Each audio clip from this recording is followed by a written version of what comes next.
Madame, monsieur, bonjour à tous, bonjour à vous. Merci de nous retrouver ce matin sur les antennes Equinox Télévision pour cette nouvelle édition de 10-12, le Zénith. Qu'est-ce qui se passe exactement au ministère de la Santé avec des chiffres que nous donne depuis un petit moment le ministre Dr Manaouda Malachi autour des décédés du Covid-19? On le sait, depuis hier, ça bouge énormément et on estime que les chiffres du ministre ne sont pas vrais. Qu'est-ce qu'il en est véritablement? Vous allez bien évidemment aujourd'hui nous en parler et nous donner vos différentes contributions à ce sujet qui est beaucoup plus brûlant depuis quelques 24 heures quand même. Et le MRC chez Laurent Esso, comment expliquer qu'aujourd'hui, le MRC, à travers bien évidemment M. Pendekoka, qui pousse encore les portes du ministère de la Justice afin de proposer au ministre de remettre les dons du social, de Survie Cameroun Survival Initiative aux prisonniers. Est-ce qu'il sera entendu cette fois-ci? Plus que jamais, on entend et on attend les résultats. Ils sont là, la grande famille, la grande équipe de 10-12 de Zénith que vous aimez bien. Merci pour vos nombreuses sollicitations, merci pour vos nombreuses contributions, merci pour vos nombreux encouragements. Veuillons les accueillir comme cela se doit. Charles Bachou, bonjour à vous et bienvenue. Bonjour, monsieur Michel Ngachou. Bonjour à tous les téléspectateurs. Qui a décidé de l'achat du matériel réservé aux différents arrondissements, décidé pour les différentes régions et les départements? Ça chauffe au niveau du sérail, à ce qu'il paraît. On n'est pas d'accord de la gestion, entre guillemets, du don du chef de l'État. Il semblerait que cet argent devait être réparti comme suit. 200 millions par région, 35 millions par département, 6 millions par arrondissement. Qui a fait les achats? Comment ont-on procédé? Dans tous les cas, des lettres ne font que monter au niveau de la présidence, disant qu'il y a suspicion de détournement, suspicion de distraction, parce que tous n'ont pas reçu. Devrait-on faire l'appel pour demander aux 360 communes qui a reçu et qui n'a pas reçu? Just wait and see. Just wait and see, justement, Charles Bachou, et justement à ta suite, disons-le, que Madame la maire du Noun, d'ailleurs, s'en insurgeait il y a quelques jours aux côtés du syndicat des maires du Noun sur la gestion de ces fonds et surtout sur la gestion qui n'intègre pas les collectivités locales. On en reparlera. Bonbon Bengan, bonjour à vous et bienvenue. Bonjour Monsieur Ngachou Numba, bonjour à vous chers téléspectateurs. En principe, le rapatriement des Camerounais de l'étranger doit commencer aujourd'hui, mais certaines localités ou alors certains pays ne sont pas couverts par nos représentations diplomatiques. L'exemple de l'Inde. Il y a des Camerounais qui étaient partis en Inde se soigner, d'autres pour des affaires, mais faute de représentation diplomatique, ils ne savent quoi faire.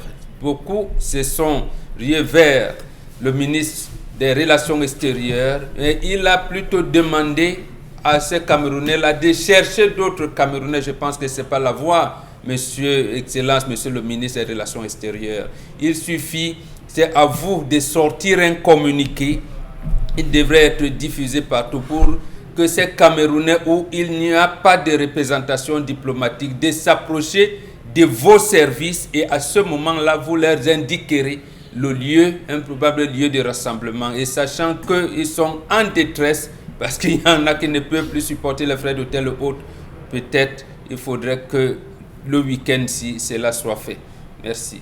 On attend, Charles Bachou, c'est un sujet que vous aviez, vous aussi, suivi de bout en bout quand même. Il faut dire que, par exemple, ceux qui devaient partir de Paris pour l'Éthiopie, on n'avait pas d'Éthiopiens, il n'y a aucun vol prévu. Il n'y a aucun vol prévu pour le 9. Donc, et quand on appelle, ceux qui appellent l'ambassade de France, du Cameroun en France, on décroche pas à Paris, notamment, on ne décroche pas les appels. Est-ce qu'il n'y a pas de personnel au niveau de l'ambassade?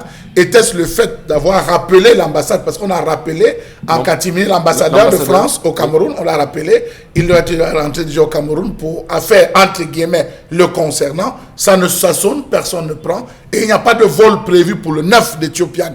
Est-ce que ce n'est pas une entourloupe? Il faudrait bien que le ministre des Relations extérieures, pour tous ceux qui devaient converger vers là, puisse avoir... Et plus que jamais, Charles Bachou, nous rendrons compte des images que nous allons avoir. Nous irons au-delà a des images et on essaiera bien sûr de lire la courbe que prendra cet événement, surtout dès l'arrivée de ces Camerounais, pour ceux qui, certainement, dès ce 8 mai, vont prendre le chemin du pays. Karine Santia, bonjour à vous et bienvenue. Bonjour Michel Ngachou, bonjour aux téléspectateurs. Le Tchad donne un coup de massue au Cameroun en vendant les masques contre le Covid-19 à 200 francs. Et au Cameroun, le masque coûte 1300 francs. Faites vous-même l'évaluation et dites-nous pourquoi est-ce qu'au Cameroun, les choses doivent toujours être aussi onéreuses. 1300 francs de masques au Cameroun, Karine Santia le dit très bien, vendus par la SICAM, alors que, on va dire qu'au Sénégal, il y a une subvention de l'État qui a été faite et qui permet, au Tchad, autant pour moi, il y a une subvention de l'État qui est faite et qui permet également de vendre ce masque à 200 francs. Et Karine Santia se demande comment est-ce que les choses peuvent être aussi onéreuses au Cameroun. La question est posée. En tout cas, on va répondre à cela probablement au courant de l'émission. N'hésitez pas à nous laisser vos commentaires et vos réactions. Accueillons à l'instant Dominique Audrey Oyengelek. Bonjour à vous Dominique et bienvenue. Bonjour Monsieur Ngachou, bonjour aux téléspectateurs. Pardon. Ce matin, je me suis réveillée un peu choquée lorsque j'ai vu sur la toile des images de ce mototaximan qui a été blessé par un policier. Dit-on parce qu'il n'avait pas un masque. Est-ce que le port obligatoire de masque, lorsqu'il n'est pas respecté, soumet à une sentence telle que recevoir des balles? Y a-t-il eu une amende pour des personnes qui ne porteraient pas ces masques-là? J'aimerais savoir. Et si ce n'est pas le cas, j'espère que ce policier qui s'est permis de mettre en danger la vie de ce mototaximan sera puni comme il se doit pour qu'on n'ait plus à avoir ce genre d'acte. Ça aurait pu être la jambe, ça aurait pu être sa tête. Et plus que jamais, nous interpellons également ici le directeur général à la Sûreté nationale, qui, on sait, très souvent, comprend très vite et très bien les préoccupations des Camerounais et les abus policiers auprès des usagers ou encore auprès des citoyens. Nous croyons que c'est une histoire que nous allons plus que jamais regarder et observer. Avec Dominique Audrey, on ne va pas perdre de vue cette situation. Merci de nous retrouver. L'histoire du jour, c'est avec vous Dominique Audrey Oyengelek. Oui, l'histoire du jour, c'est celle d'une femme qui dit qu'elle est âgée de 30 ans. Elle vit avec son mari depuis 8 ans déjà et ceux-ci ont 4 enfants. Elle raconte que tout se passe bien dans son mariage, du moins tout se passait bien dans son mariage jusqu'à ce début de confinement où son mari s'est avéré être un homme très nerveux. Elle ne l'a jamais connu comme ça. Il est devenu très colérique. Pour un rien, il y a une dispute. Pour un rien, il consomme énormément d'alcool. Elle mentionne que son mari a un bar à la maison qu'il a aménagé pour son plaisir personnel. Elle raconte donc qu'il y a un mois, alors qu'il y a eu une dispute avec son mari, toute la journée, elle de son côté avait fait le ménage dans la maison. Elle rentre, elle finit ses travaux, elle décide de prendre sa douche pour aller se coucher. Son mari, par rapport à la dispute, a commencé à boire encore et encore et encore et a eu une poussée libidinale et a eu envie de sa femme. Mais celle-ci n'était pas disponible pour lui et lui a demandé d'attendre le lendemain. Sauf que son mari l'a vu d'un très mauvais œil, il a commencé à la froisser, il lui a donné des claques. Elle a essayé de se défendre dans la mesure du possible et elle raconte que son mari l'a violée. Elle a été traumatisée, dit-elle. Jusqu'aujourd'hui, un mois après, elle continue de pleurer.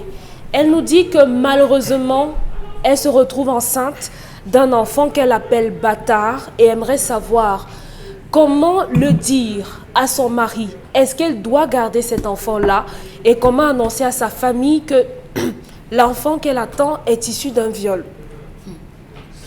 Elle raconte que son mari et cet enfant la répugnent au plus haut point. Très bien. On va vous donner l'occasion, bien sûr, de racler convenablement le char que vous avez sous la gorge. Ne vous en faites pas. Mais l'histoire a été très bien saisie ce matin, Dominique Audrey. Et on s'interroge, Mbombo Bengan, et bien évidemment sur la question même, peut-être, je vais dire, de l'expression qui, plus que jamais, est choquante. Est-ce qu'un homme peut violer sa femme? Comment vous comprenez ça? Non. Un homme ne peut pas violer sa femme. Qu'est-ce qu'un homme fait? Il prend sa femme violemment, à tout moment, n'importe comment, sans son avis, sans son accord? L'accord de quoi? Si vous êtes en mariage, il y a 2 choses qui accompagnent le mariage. Vous ne devez jamais refuser la nourriture à votre mari, même s'il a porté la main sur vous. À partir de 20h, vous ne devez plus porter de sous-vêtements. Ceux qui ont fait cette école le savent. Ceux qui ont fait cette école le savent. Il peut arriver que vous ayez travaillé, et là, c'est vous, la femme, qui négociez. C'est vous, la femme, qui négociez avec Marie pour que on dort d'abord un peu avant que... Voilà, c'est comme ça que ça se fait. Tout autre, ce n'est pas la vie des gens qu'on demande, puisqu'il y en a même qui peuvent assassiner, qui peuvent tuer et justifier. On tue. Le Cameroun est en train de mourir de coronavirus, mais le gouvernement refuse quand même les dons des gens. C'est eux aussi ils justifient. Donc, on est arrivé dans une situation où on justifie même ce qui est mauvais. Et on veut faire croire aux gens que ce qui est mauvais, c'est ça la norme. Non. Vous êtes une femme libre, vous faites ce que vous voulez. Vous êtes dans un mariage, il y a des règles. Quand on dote quoi? Qu'est-ce qu'on dote? Qu'est-ce qu'on dote? On dote la femme. Ah, voilà. Est-ce quand vous dites on dote quoi? Il y a des choses. Bon, quelles sont les choses qu'on ne peut pas... Mais on dote les relations sexuelles. C'est ça qu'on dote. Non. C'est la capacité à ces 2 enfants qui se marient de perpétuer la descendance. C'est ça qu'on dote.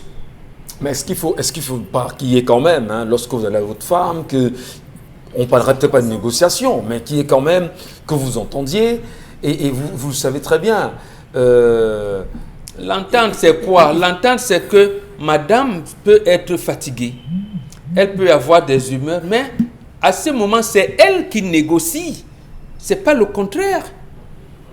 Quand vous prenez mais attendez, c'est vous qui étiez à l'école, vous dites que la norme c'est ceci, et après c'est à l'envers, c'est vous qui me dites souvent, on a mis l'habit à l'endroit, on a mis à l'envers, mais maintenant vous mettez tout à l'envers et vous voulez qu'on justifie qu'on est en train de marcher par la tête et non par les pieds.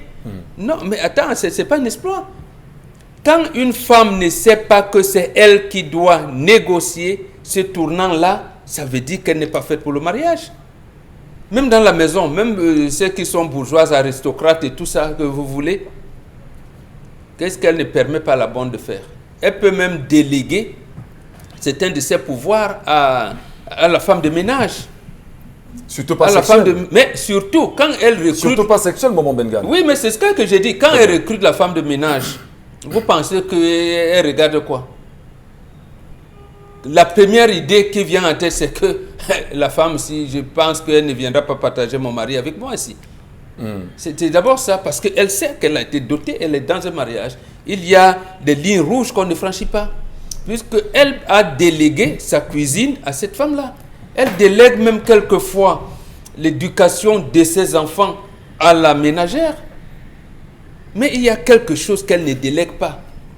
Le rapport sexuel. C'est le rapport sexuel. Et maintenant, elle dit que mon mari m'a violé. C'est comme si elle nous font ça. Quand elle vient prendre l'argent dans le sac, elle n'a pas volé. C'est pour mon mari. Voilà. Pourquoi alors vous pensez que vous pouvez entrer dans le porte-monnaie de monsieur? Monsieur ne peut pas vous traiter de voleuse. Alors là, c'est bon.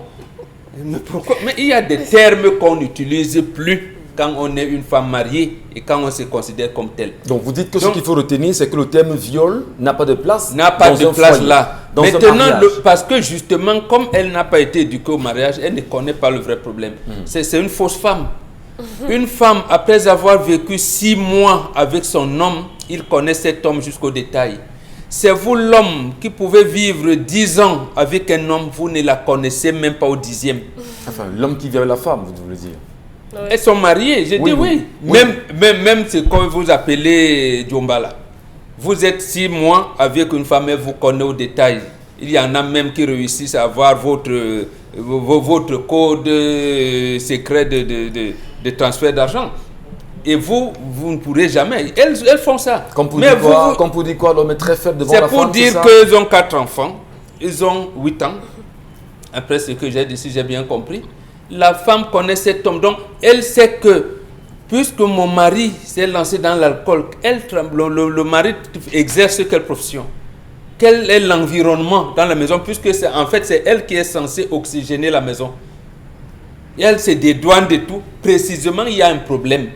Elle veut se dédouaner de ce problème-là en mettant les torts, ce qu'elle considère comme tort de son mari devant. Très bien. Mais je pense, si elle ne veut plus le mariage, qu'elle quitte. Karine Sontia, est-ce que cette femme ne veut pas le mariage ou elle se plaint d'un premier problème? C'est vrai que mon a dit que dans un foyer, on ne parle plus de viol, on ne parle pas de viol. Et le bébé qu'elle porte en elle, qui aujourd'hui semble ne pas l'arranger. Comment on comprend tout ça à votre avis? Si vous voulez, ne parlez pas de viol, mais on parle quand même de rapports sexuels non consentants. Elle ne voulait pas.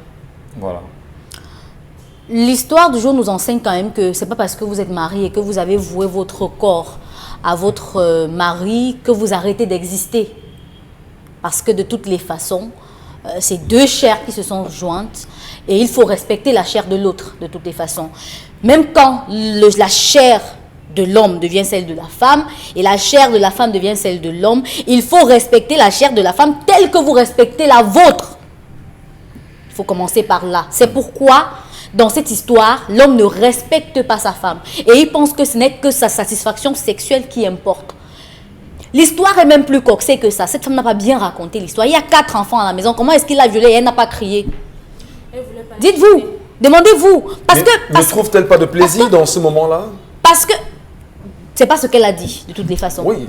Non, ce n'est pas ce qu'elle a dit. Attendez, madame. Ce n'est pas ce qu'elle a dit. Je dis... Bon, on va la laisser avec vous. Allons-y, non, allons-y, Karine, allons-y. Elle a crié Non, vous écoute, Karine. Pour que les enfants viennent voir la nudité de leur papa. C'est justement pour ça qu'elle ne l'a pas fait. Et pourtant, elle était en train d'être abusée. Il y a 4 enfants dans une maison. L'histoire de ce matin me courrouce. Pourquoi? Charlamène, vous arrêtez de rire, laissez Karine poursuivre. Monsieur Katou, vous voulez continuer? Non. C'est la distraction, Karine. Non, ne faut pas distraire Karine. Elle poursuit dans son analyse. Si on ne rit pas, ça veut dire qu'elle fait la violence sur Bon, vous. allez, Donc, c'est un élément naturel. Laissons Karine Vous poursuivre. nous matez. Karine, allons-y, on vous écoute. Ce que je veux dire, c'est que cet homme-là, c'est un frustré D'accord. qui pense que le confinement est une raison valable pour se donner à l'alcool. Vous voyez un homme qui a fait un bar chez lui où il est le seul à boire. Justement parce qu'il y a le confinement, sa femme dit qu'il est devenu nerveux. C'est 8 ans de vie dont elle est censée connaître son homme. Et elle sait que c'est le confinement, le fait qu'il ne soit plus en train d'aller au travail, qui le fait devenir comme ça. Du coup, elle ne sait pas comment réagir face à ça. C'est-à-dire que quelqu'un qui est frustré quotidiennement finit par transposer ses frustrations sur son épouse. Et qu'en est-il des enfants dans la maison? Vous arrivez quand même à abuser de votre femme qui vous a dit que non, je ne suis pas disponible aujourd'hui, mais demain, ça va sans faute. Et il abuse d'elle, justement parce que, maman, je suis l'homme dans cette maison, tu n'as pas le droit de faire ci, tu n'as pas le droit de faire ça. Pendant que tu le fais, je dis pour une autre femme, en tout cas, le genre de folle que je connais, la morsure qu'elle va te donner, attendez, C'était pas vous, Karine. Attendez, la morsure qu'elle va vous donner, Ouais. ça va vous enlever la chair de l'endroit où elle vous a mordu. Très bien. Pourquoi? Parce que pour se défendre, un être humain est capable de tout. Et dit même de mâcher Mais le lorsque vous serpent. êtes marié, Karine, Non, laissez cette affaire de mariage. On est en train de parler. Laissez cette affaire de mariage. Oui, On mais parle lorsque- d'être humain. On parle d'être Karine. humain. Et le fait Karine. d'être marié n'enlève en rien le fait que vous soyez un être humain. D'accord. Parce que tel que je vous comprends, vous devez aussi me comprendre. je vous comprends très bien. Et- Enfin, nous non, je ne comprenons. parle pas de vous, je parle de l'homme Ouais. et la femme. Tel que je vous comprends, vous devez aussi me comprendre. La femme dit que demain sans faute. C'est quoi cette envie? Vous n'êtes pas capable de négocier avec votre femme, de la flatter telle qu'elle vous flatte quand c'est votre tour. Vous savez ce qu'une femme fait. On dit qu'il y a des femmes quand même qui connaissent leur Vous mari, savez, elle ne connaît pas son mari. vous savez ce qu'une femme fait quand elle a envie de son mari et son mari ne veut pas. Vous savez toutes les stratégies qu'elle utilise. Comment est-ce que lui-même finit par accepter sans vouloir? Les stratégies qu'elle est capable d'utiliser. Mais l'homme là, il utilise ses muscles pour obliger sa femme à faire ce qu'il veut. Mais on est où là? On vit où? Très bien. Il éduque quoi à ses, il donne quoi comme éducation à ses enfants, Comment lui? accepter l'enfant Que qu'elle si porte? votre femme, vraiment, si ta soeur te refuse quelque chose, tu la tapes. C'est ça qu'il dit. Comment accepter l'enfant qu'elle porte en elle, issu justement, c'est qu'elle appelle entre guillemets viol? Je pense quand même que de la même manière qu'elle a essayé de protéger son mari en ne criant pas pendant l'acte, de la même manière elle peut protéger son enfant. Mais- Parce que l'enfant n'est qu'une victime, il n'est coupable de rien, il est arrivé de manière fortuite. Mais là, je pense que c'est l'occasion pour elle de mettre l'homme face à ses responsabilités En faisant quoi? et de lui dire que je suis enceinte de 2 mois et ce bébé est entré le jour où tu m'as violée, qu'elle utilise le vrai mot, que tu m'as violée. D'accord. Et sache que cet enfant, c'est l'enfant du viol. Quand il va comprendre ça, on verra la suite. Parce que quand quelqu'un vous fait du mal, ce n'est pas forcément le mal qu'il vous a fait qui vous intéresse. Moi, on me parle souvent de l'après-réaction. Une fois, on a parlé sur ce plateau d'une femme qui a été violée par les bandits face à son mari. Et comme elle a eu un orgasme, c'était un problème. Voilà un homme qui viole sa femme et qui après n'est pas foutu de dire chérie, vraiment, c'est parce que vraiment chérie, c'est parce que j'avais bu et tout, vraiment pardonne-moi, je n'étais pas dans tous mes sens. Il ne dit pas, ça serait passé, la femme aurait compris. Mais il ne fait pas ça, il reste là dans son coin et il se joue au fort. Une femme violée doit atteindre l'orgasme, pourquoi celle-ci n'a donc pas atteint l'orgasme? Elle ne nous a pas dit qu'elle atteint l'orgasme. Je ne vous ai pas dit qu'une femme violée doit atteindre l'orgasme, maman. Non, vous comprenez mes choses comme vous voulez. On va se comprendre. C'est un sujet, chacun dans son avis. Charles Hamel, il y a une histoire, votre avis, après vous avez écouté les 2 autres protagonistes. Je ne peux pas chuter, je ne peux pas être en aval et laisser la main, monsieur Michel Ngachou. Quand une jeune fille se prépare à aller en mariage, pendant le processus, on la forme sur 3 modules. Le premier module qu'on dit à la jeune fille, sache que le seul élément de séduction que tu devras avoir, c'est ta chevelure. On commence à tresser la jeune fille tous les week-ends. On lui donne un rythme, on entretient la beauté parce que c'est la beauté de la jeune fille. Aujourd'hui, on fait les rastas, on fait les coupes. On dit à la jeune fille que la poitrine galbée que tu as, sache que tu dois la cacher parce que c'est ça qui va allaiter ton bébé. C'est par ça qu'on reconnaît la femme féconde. Lorsque vous vous baladez, vous regardez toutes les différentes représentations anthropomorphiques, vous pouvez voir, vous voyez toujours que la poitrine de la femme est mise en avant en Afrique. Dans les sculptures que vous voyez, on met toujours les seins de la femme en avant. C'est signe de maternité. On dit à la jeune fille que tu dois entretenir ton postérieur avancé. C'est par là que tu retiendras ton mari. C'est par là que tu retiendras ton mari à la maison. Le temps peut être fort pour ceux qui ne comprennent pas. Postérieur avancé. Non, je le dis pour qu'ils comprennent. Je dis, on est un peu grossier au village en disant que, excusez-moi, tes fesses que tu vois là, sache que c'est les fesses là qui vont arrêter ton mari à la maison. On le dit à la jeune fille. Ouais. Elle grandit avec cela dans la tête. Lorsqu'elle passe à la deuxième phase, elle est prête à aller en mariage. On lui dit, monsieur Michel Ngachou, que ton mari, lorsqu'il rentre, tu dois le laisser entrer. Il s'assied, tu le déchausses, tu ranges ses chaussures. S'il y a des odeurs, tu mets au soleil. Ça sèche comme tu me vois faire avec ton père. Tu mets l'eau, il se lave. Tu le satisfais sur le lit avant qu'il ne sorte manger. C'est ce qu'on dit à la jeune fille. Lorsque la jeune fille quitte la maison pour aller en mariage, on lui dit, il y a des choses, et c'est son père qui lui dit, c'est là où il intervient, il y a des choses que tu ne devras jamais dire à ton mari. La fille va dire quoi? Première chose, une femme ne dit jamais non à son mari. Une femme ne dit jamais non à son mari. Retenez ça, mesdames. Une femme ne dit jamais non à son mari. Tu es où? Tu sors d'où? Tu es avec qui? Tu fais quoi? Tu rentres à quelle heure? Pas sur le téléphone que je lui parle. Tu sors d'où et tu ne manges pas, pourquoi? C'est des questions. J'ai essayé de comprendre. Des questions à proscrire. À ne pas poser à son mari. Parce que l'homme a une heure où il échange avec sa femme. Cette heure, c'est entre 22h et minuit.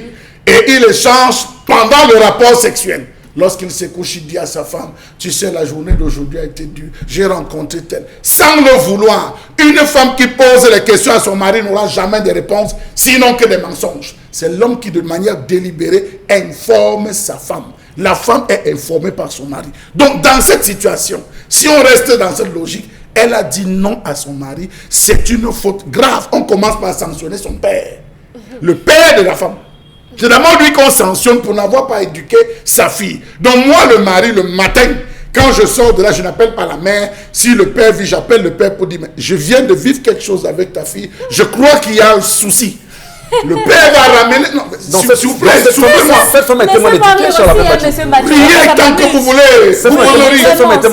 Elle était mal éduquée. C'est le père qui va rappeler sa fille en disant à sa fille, comme tu me voyais vivre avec ta mère, Sache qu'avec ta mère, parce que la fille est déjà un produit fini, ce n'est plus la mère qui intervient. La sexualité est du ressort du père. Le père va dire, fais attention, c'est ton mari.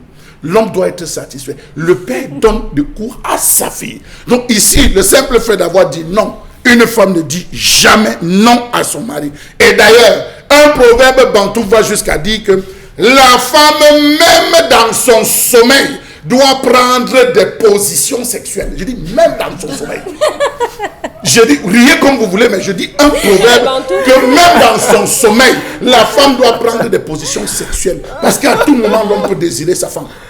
Très bien.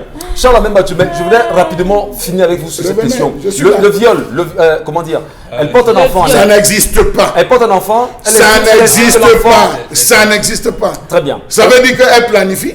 Ce n'est pas à la femme de planifier les accouchements, c'est à l'homme. Merci, on vous a compris. Bon. Quelqu'un vient prendre sa chose, vous dites qu'il va venir. Merci, Bombo, respect. Dominique Audrey. Vraiment, votre analyse ce matin de la situation, il faut quand même que l'on sorte de l'auberge. Que dites-vous du viol, entre guillemets, et de l'enfant qu'elle porte en elle, entre guillemets, qui serait issu justement du viol? Comment vous analysez ça? Ce n'est pas le viol, entre guillemets. C'est le viol conjugal. C'est le viol validé ou pas? Il n'y a pas de guillemets, c'est un viol, monsieur Ngachou. Et sachez que le code pénal camerounais, là je m'adresse aux hommes qui ont la manie, cette fâcheuse tendance à le pratiquer sur leurs femmes, que vous risquez de vous retrouver en prison parce que en l'article 222 de ce code pénal, il est prévu des sanctions pour toute personne qui va entretenir des relations sexuelles non consentantes, mieux le viol ou bien des attouchements sur la victime. Peu importe le type de relation que vous avez, que ce soit votre copine, que ce soit votre sœur ou bien que ce soit votre femme, vous pouvez être attaqué. Quel juge peut prendre une allez poser la question aux personnes qui ont monté ce document. Moi, j'en sais rien. Mais puisqu'ils l'ont dit, c'est le viol. Il suffit juste que je te dise un Ngachou. Aujourd'hui, aujourd'hui, je ne veux pas. Comprends que je ne veux pas, mais si tu me forces, moi je te porte plainte. Ah bon? Il y a des femmes magistrats qui sont mariées. Donc, elles sont violées. Elles sont violées. Si elles n'en parlent pas. Ils connaissent le droit et ne font pas. Vous êtes dans le code Napoléon qui date de 1901. Si les maris connaissent le droit et ce n'est pas la même chose, on ne peut pas comparer. Dominique Audrey a la parole. Si elles n'en parlent pas, on ne peut pas parler pour elles à leur place. Personne ne sait ce qu'elles vivent dans leur maison. Mais aujourd'hui, cette femme a parlé et les hommes doivent arrêter ça. Moi, je suis contre cette doctrine-là qui dit que la femme doit obéir, machin, enlever les chaussures. Mais attendez, vous vivez où là? Vous voulez dire quoi? Vous avez acheté une sorte de télécommande. Quand vous voulez changer de chaîne, vous appuyez dessus, elle ouvre. Vous faites ce que vous avez à faire et vous déposez ça là-bas comme ça. On doit arrêter d'instrumentaliser la femme. La femme a aussi des sentiments. La femme a son amour propre, elle a sa fierté, elle a sa dignité. C'est vous qui Il est inadmissible. Ça, c'est vous qui rebellez les femmes. On ne les rebelle pas. Les hommes doivent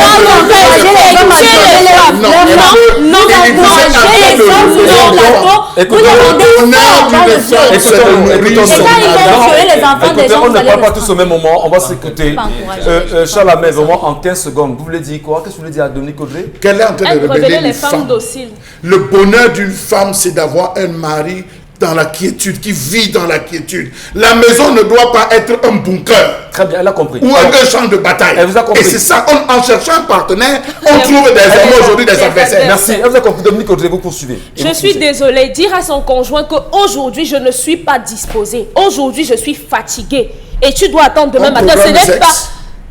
On programme le sexe. Ça veut dire comment? Combien de fois... C'est un logiciel, on programme comment? Bombo Henri, Bombo, rapidement. Mais justement... Non, vous pouvez contrôler votre libido. Arrêtez d'instrumentaliser vos femmes. Ne dites plus que... Oui. Il y a des règles pour une femme qui veut être libre. Elle peut être libre. Elle peut même inviter, monsieur, lui dire non, rentre. Mais une femme mariée, devient un objet. On appuie, tu donnes. On appuie, tu ne donnes pas. On appuie, tu donnes. On appuie, tu ne donnes pas. C'est faux. Non. Non et non. Écoutez, il y a chez les Bantous, vous allez le faire là-bas. Laissez-moi chuter, madame. Il y a deux genres de mariage. Il y a les mariages avec contrat. Oui. C'est d'abord, même dans leur vocabulaire, se trompe dessus. C'est ce mariage qu'on appelle épouse. Mais il y a le mariage chez nous. Ça n'a rien à voir ici. Qu'on appelle. Ça n'a rien à voir ici. On vous a dit souvent, juste pour être un peu dans le Mais j'ai pas terminé, vous voulez mettre l'eau dans des choses que vous ne comprenez pas. Bon, s'il vous plaît, papa, en 10 secondes. J'ai dit ce qu'on appelle mariage, on dit ma femme est différente de mon épouse. Ça n'a rien à voir ici. Ton épouse peut avoir son compte bancaire là. Il y a des mariages avec contrat.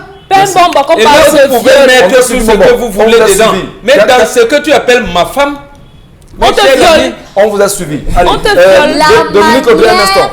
de faire un enfant détermine le genre d'enfant qu'il sera, monsieur Mbachou. Un enfant qui est conçu pendant le viol peut être violeur, si j'écoute bien vos conseils sur ce plateau. Donc, il ne faut pas qu'aujourd'hui, on encourage un homme qui viole son...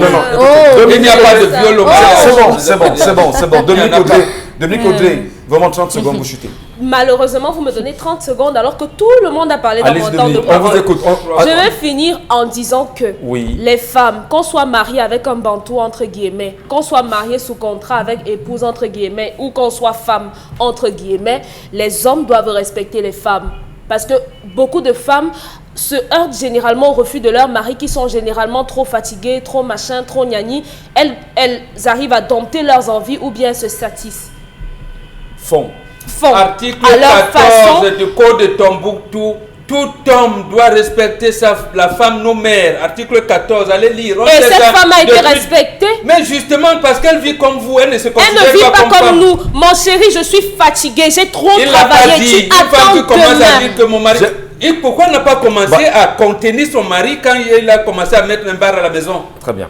Parce qu'elle a dit que, ouais, voilà le mari, si Corona est même venu le confiner, pourquoi il ne sort même plus? Donc, il le viole alors. Voilà un homme Vous ne pouvez pas justifier ce genre d'acte. Vous ne pouvez pas chasser de la maison depuis pas son épouse. Et maintenant, le confinement peut qu'il est obligé d'être là et tout. Dominique Audrey et Charles Mbondengan, permettez qu'on vide ce sujet. Et on va malheureusement, moi, je n'aurais rien dit. Non, vous aurez à dire, non, je n'ai rien dit, parce que tout le monde a parlé dans mon temps de parole, comme d'habitude. Dominique Audrey, oui, monsieur. Juste un petit moment, donnons la possibilité à la même match de nous présenter la colère de ce jour. C'est vrai qu'il y a tellement, il peut y avoir des tensions entre hommes et femmes. Mais là, justement, on comprendra mieux la colère qui anime Chalamène battu depuis un petit moment et qui nous parle encore de tensions. Mais de quelle tension s'agit-il? Enfin, s'agit-elle? On entend parler.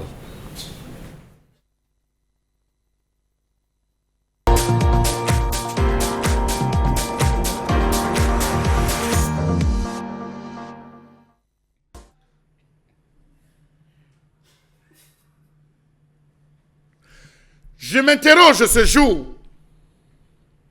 sur la question des tensions sociales dans ce pays.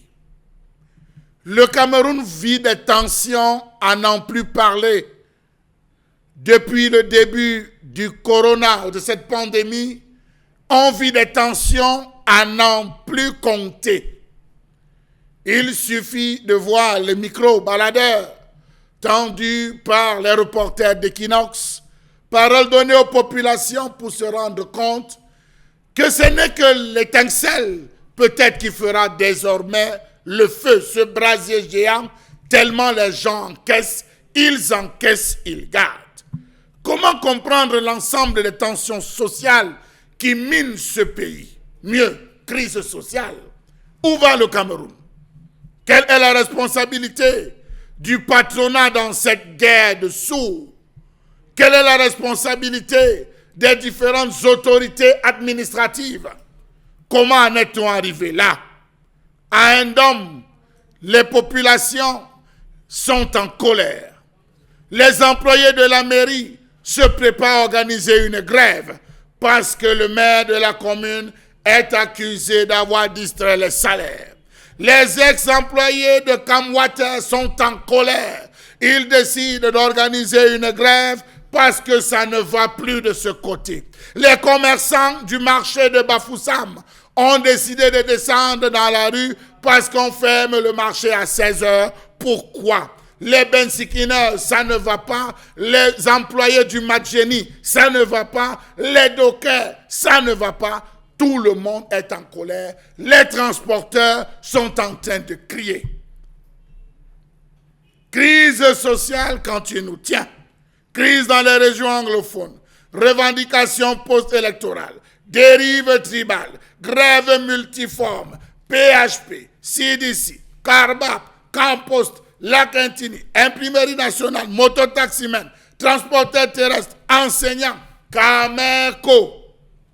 Le Cameroun semble être à plat. Chacun rumine dans son cœur et le vide sur son corps. La famine est en train de toucher parce que le climat social, marqué depuis quelques mois, est en train de pourrir la vie des Camerounais.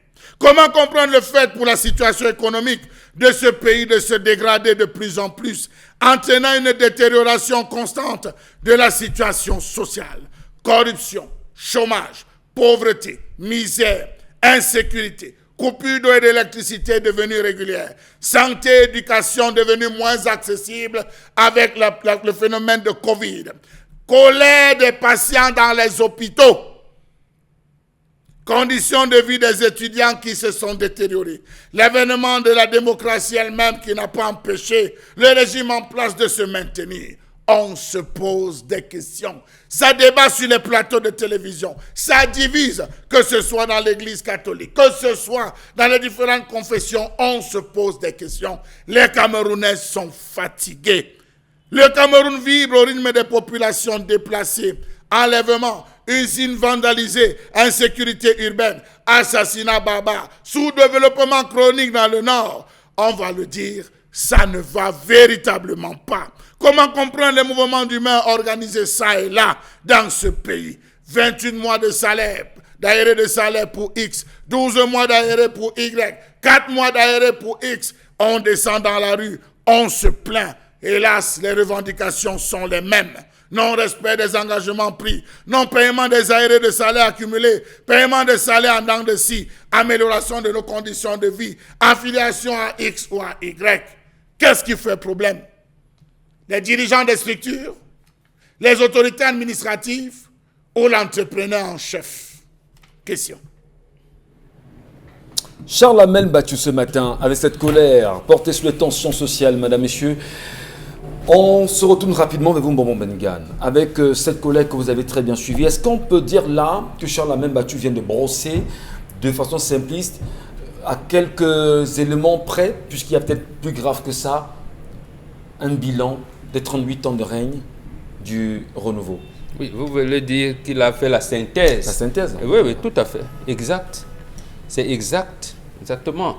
Pour, comment je vais dire, Henry Kissinger, un homme d'État américain, disait que quelquefois, on reconnaît un grand homme d'État non pas dans le programme qu'il veut imprimer, mais dans sa capacité à éviter les catastrophes à son peuple. Mais nous, tout est catastrophe. Tout est catastrophe. Et si je m'en tiens à votre langage, les femmes sur le terre, ce plateau et tout, on entre là droit dans les droits de l'homme.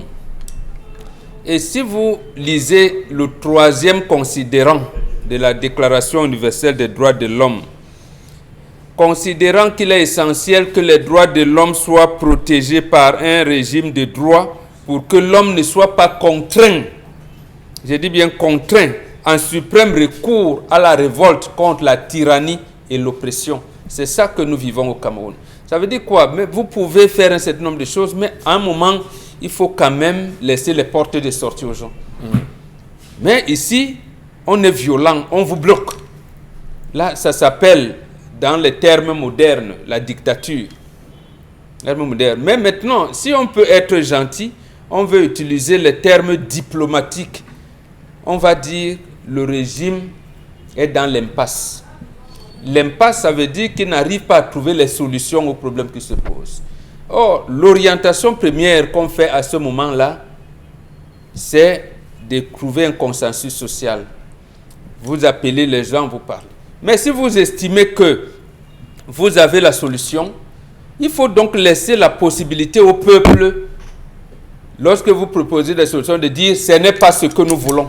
Et ici, on ne veut même pas de ça. Vous vous rappelez, il y a le président, l'actuel président français, il a cassé toute l'ossature de la classe politique française. Au point où quand il est élu, la droite, la gauche, c'est-à-dire tout est là-dedans.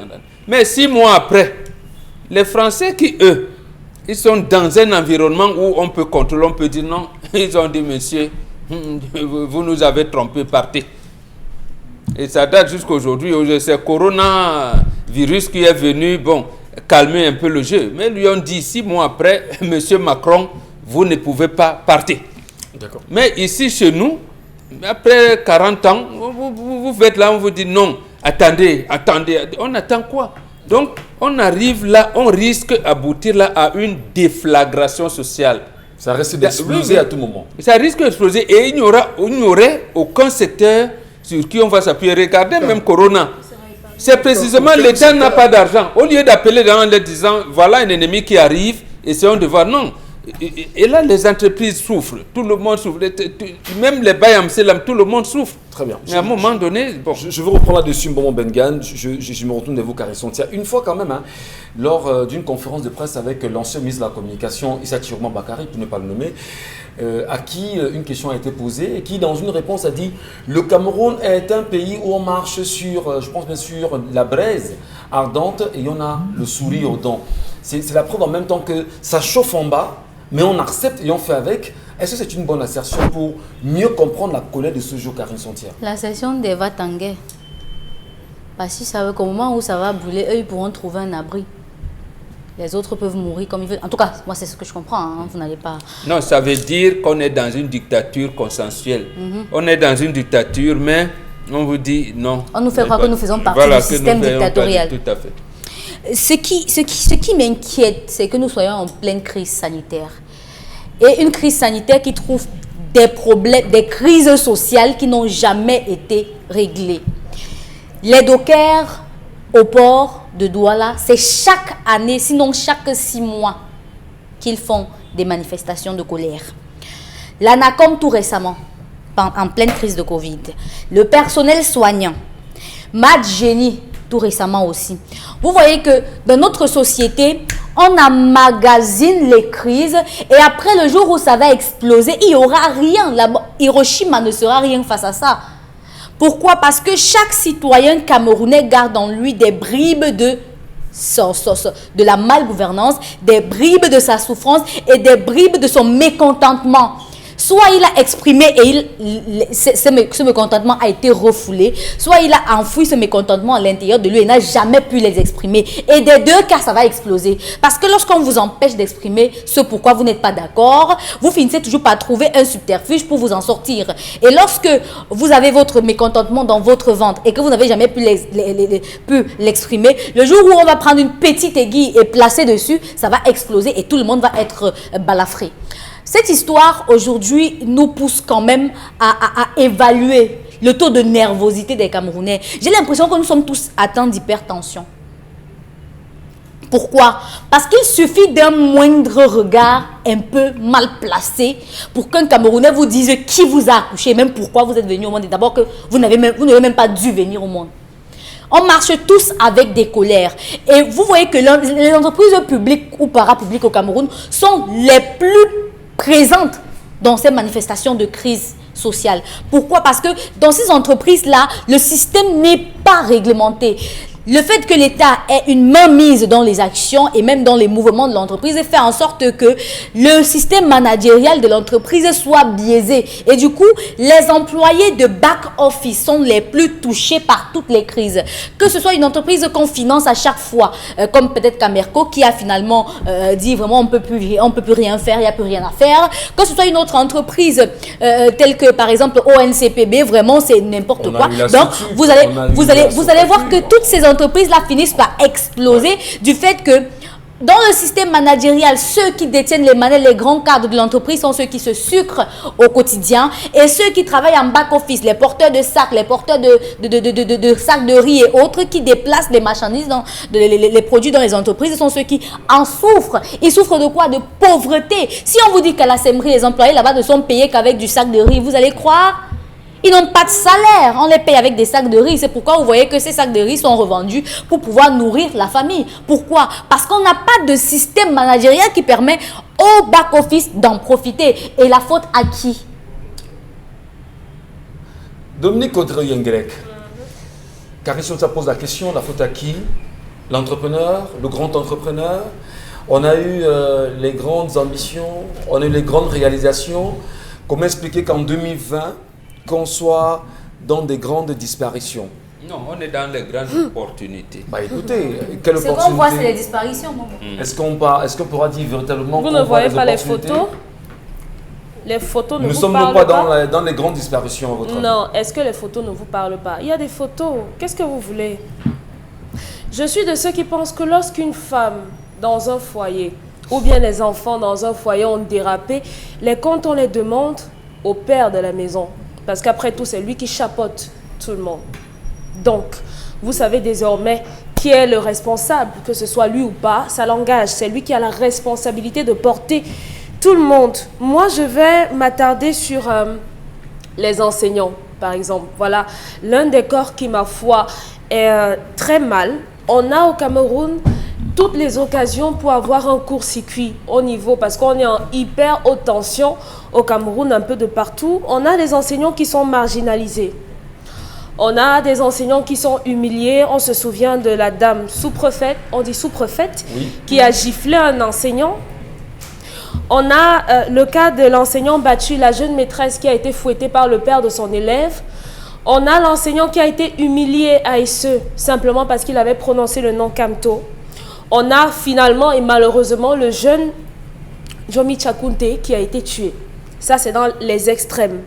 À côté de cette tension des enseignants, on a les tensions des populations, des communautés. Je parle des communautés banènes qui aujourd'hui sont aux abois parce qu'ils vont voir des hectares de leur terre qui vont leur être arrachés.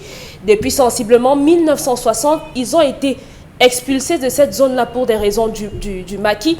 Mais aujourd'hui, ils ne peuvent plus rentrer sur ces terres-là parce qu'on veut en faire des espaces privés. Voilà une autre des choses qui pourra créer l'étincelle qui pourrait malheureusement embraser le Cameroun.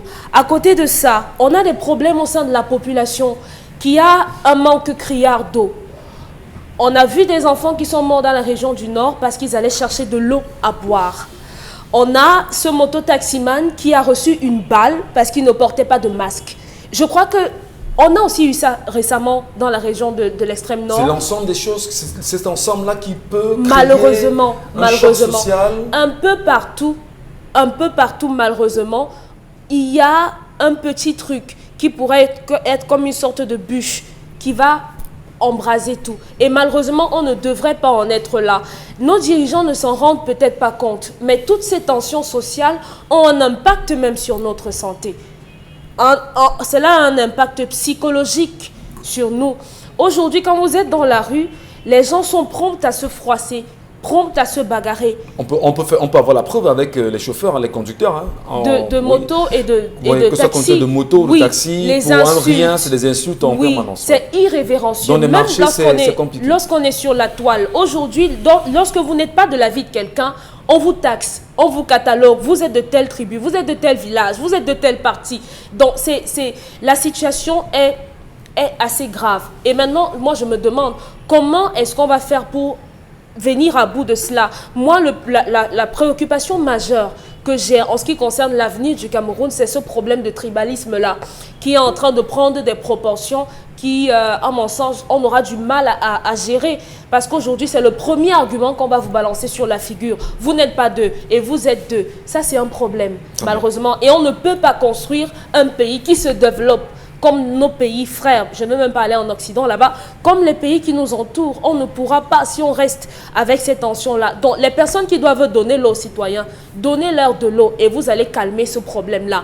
Les personnes qui doivent revaloriser, donner la place de choix aux enseignants, aux médecins, à l'armée, faites-le. Faites-le parce qu'il y a des corps avec lesquels on ne peut pas s'amuser. Très bien. Cher Lamine Bachou, certainement pour sortir de ce sujet, vous vous posiez la question de savoir où est l'entrepreneur en chef? Qu'a-t-il fait?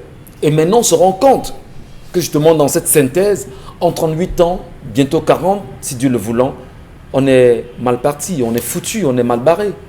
Vous allez très loin. C'est déjà oublié. Les 38 ans pour moi sont morts en décembre 2019. Entre janvier et mai, nous avons 20 mouvements de colère au Cameroun. 5 mois. Janvier, février, mars, avril, mai. Nous avons 20 mouvements d'humeur où des gens sont en colère dans différents secteurs, où les gens organisent des marches, où les gens organisent des grèves qu'on essaie d'étouffer. Hier, nous avons eu le 21e dans la zone Bassa, puisque nous y étions dans la zone Bassa. On a vu des employés qui sont allés se plaindre, qui ont dit, vous nous avez mis en congé technique, vous avez dit que vous devez nous donner quelque chose, ça ne va pas. On a appris, n'est-ce pas, que le chef de l'État a mis 5 milliards, nous on a besoin d'argent, donnez-nous un peu d'argent pour aller nous occuper de notre famille.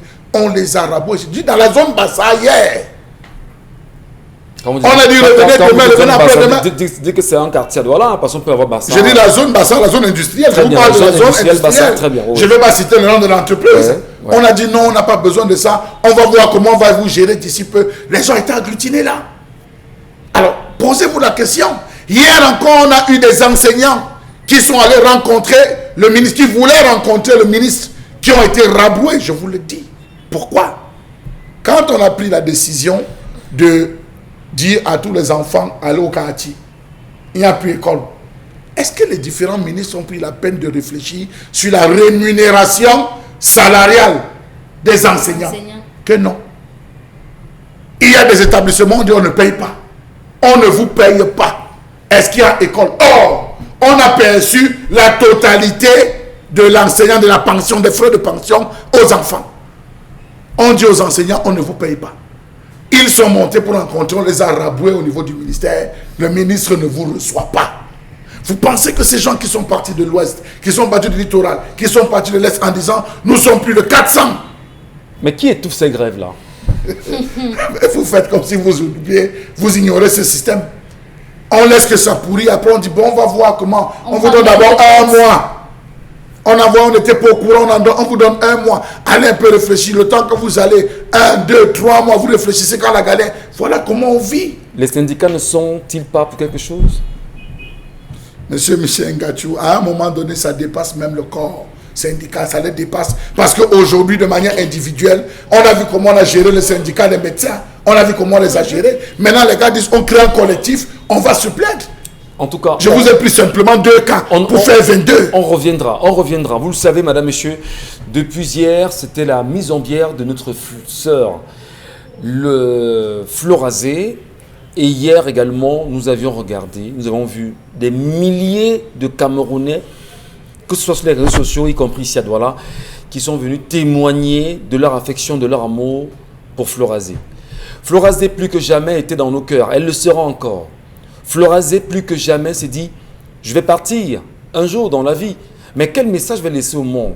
Quel message vais-je transmettre justement à mes enfants ou aux enfants de mes enfants? Qu'est-ce que je laisserai comme héritage? Madame, monsieur, l'hommage continue ce jour. Florazé nous parle ce matin.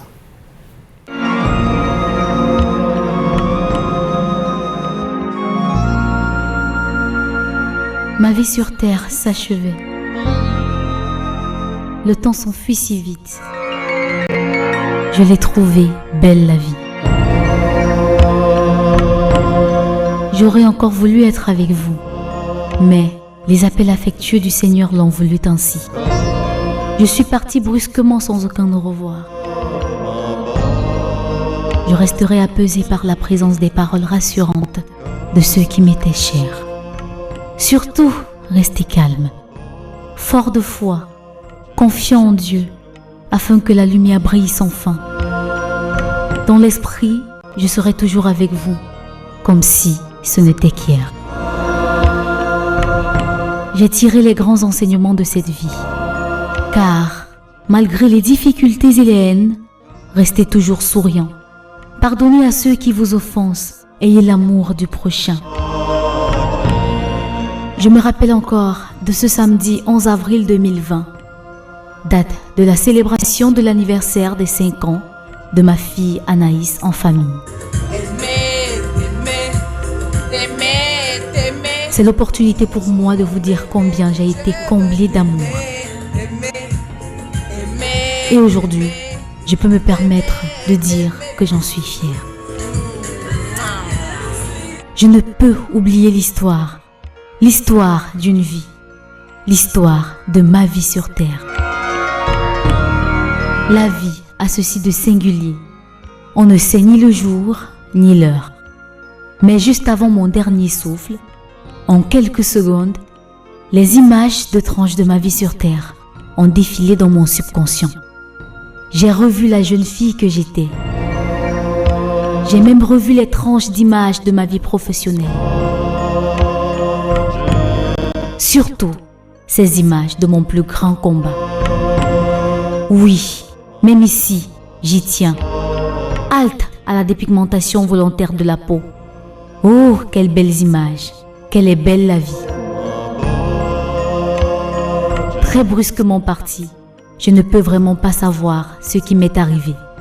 Je ne m'y attendais vraiment pas. Mais à toi, ma tendre maman, prends soin d'Anaïs. Elle comblera ce vide en vous. À toi, papa, beaucoup de courage. Malgré mes souffrances de dernière minute, j'ai achevé la course en gardant la foi. Mon souhait n'était pas de vous abandonner, mais sachez que même parti, je serai toujours près de vous. N'ayez aucune inquiétude, car là où je suis, le Seigneur l'a voulu ainsi.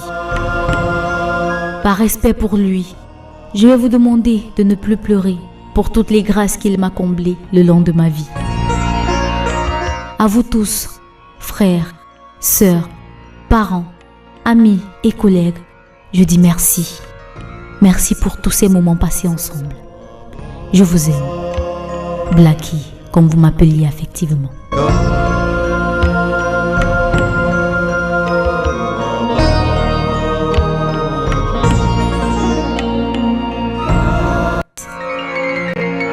Je l'ai trouvée belle la vie. J'aurais encore voulu être avec vous, mais les appels affectueux du Seigneur l'ont voulu ainsi. Je suis partie brusquement sans aucun au revoir. Je resterai apaisée par la présence des paroles rassurantes de ceux qui m'étaient chers. Surtout, restez calme, fort de foi, confiant en Dieu, afin que la lumière brille sans fin. Dans l'esprit, je serai toujours avec vous, comme si ce n'était qu'hier.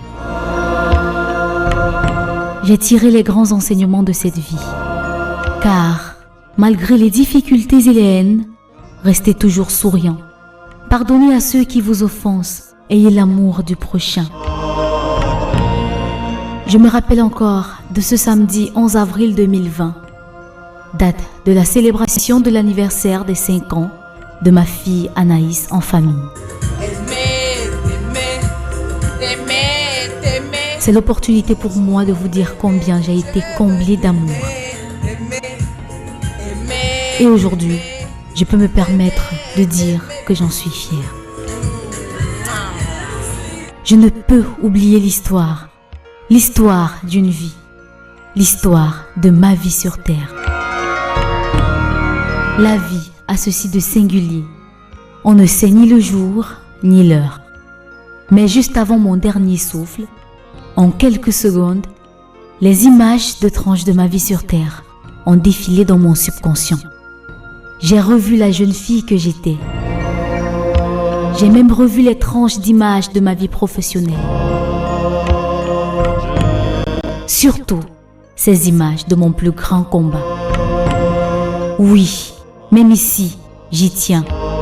Halte à la dépigmentation volontaire de la peau. Oh, quelles belles images, quelle est belle la vie. Très brusquement parti, je ne peux vraiment pas savoir ce qui m'est arrivé. Bon retour, madame, messieurs, sur 10-12 le Zénith. Vous l'aviez également suivi, ce message, je vais dire plein d'émotions de Florazé, qui rentrera en terre demain du côté des Ceux. Et pendant que nous y sommes, le voyage est en train de se faire. Et nous serons très heureux également d'aller lui dire nos adieux de la manière la plus belle. Mais n'oubliez jamais que Flora reste une femme exceptionnelle. N'oubliez jamais que Flora reste une animatrice de charme. N'oubliez jamais que Flora de son sourire, de son côté très maternel, de sa tendresse permanente, de celle qui savait défendre les proches, les faibles également, mais surtout celle-là qui a mis en avant un combat. D'ailleurs, on a pris le temps plus que jamais en l'encourageant, en lui disant « Flora, sache qu'en même temps que tu vas te heurter aux films qui sont très investis dans la fabrication des produits décapants. » Elle a plus que jamais invité les femmes à garder la belle mélanine qu'elles avaient en elles. Et pour ce combat, Flora, sache que nous allons le poursuivre. Nous allons continuer à sensibiliser les femmes africaines en leur disant il n'y a rien de bon dans les produits faits dans les films pour vous changer la peau. Gardez votre naturel, comme tu savais très bien le dire. Et on l'a compris aujourd'hui. Merci Flora. Merci pour tout ce que tu as été et pour tout ce que tu nous as laissé. De retour, madame, monsieur, sur 10-12 le Zénith. À l'instant, Charles Amel Batchou, Momo Bengan, Karine Santia, Dominique Audrey Oyengelek. On va vider bien évidemment ce sujet concernant les tensions sociales. Charles Amel, vous nous parlez également des 21 tensions qui ont été 22 tensions qui ont été répertoriées au courant de janvier à mai 2020. Mai 2020. Et vous poursuivez. Alors, il faut dire que les Camerounais sont franchement dépassés. Si vous avez le cas des enseignants, ce matin encore, avant que nous n'entrions en studio, on a reçu des coups de fil de certaines personnes du côté de Bonabéry, la zone industrielle de Bonabéry, qu'ils se plaignaient. Est-ce que les entreprises, est-ce que l'État a suffisamment discuté ou est-ce que le GICAM s'est organisé avec l'ensemble de ses membres sur la gestion de la crise? On a l'impression, vous voyez, on a dit aux gens, allez attendre au quartier, on ne vous renvoie pas, on ne vous chasse pas, allez attendre.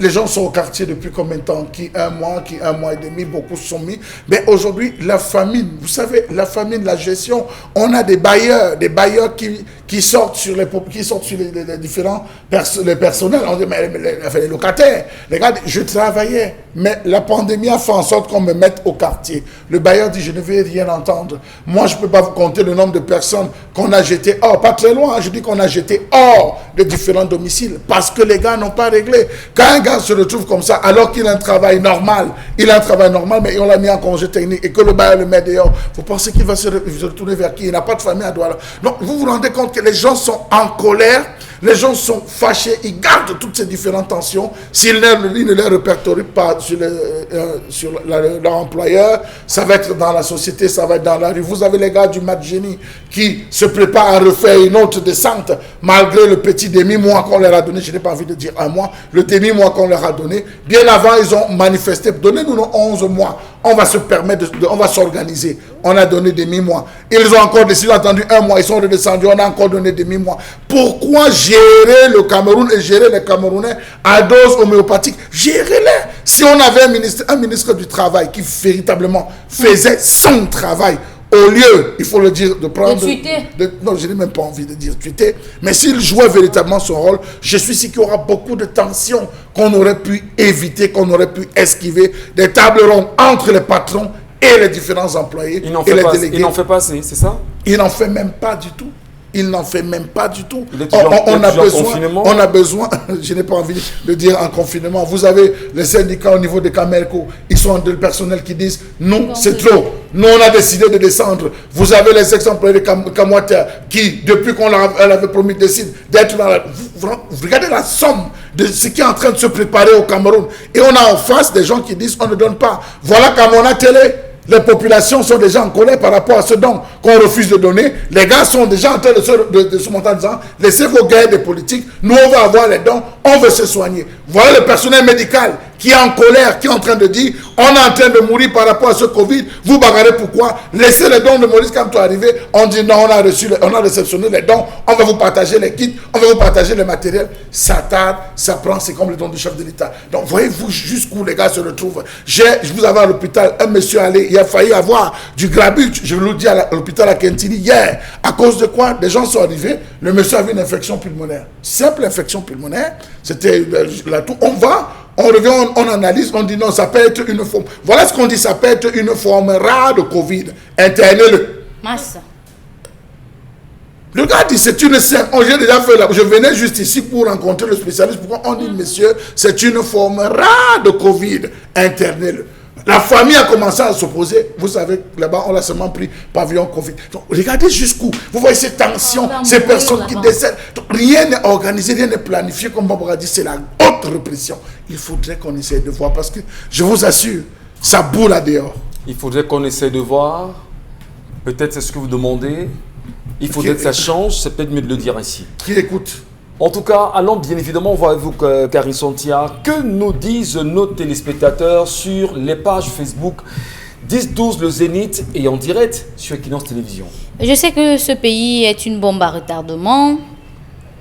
Et il suffit qu'un Thomas Sankara nous vienne en aide, car le bas peuple est au bout de ses souffrances d'arnaque par le pouvoir central.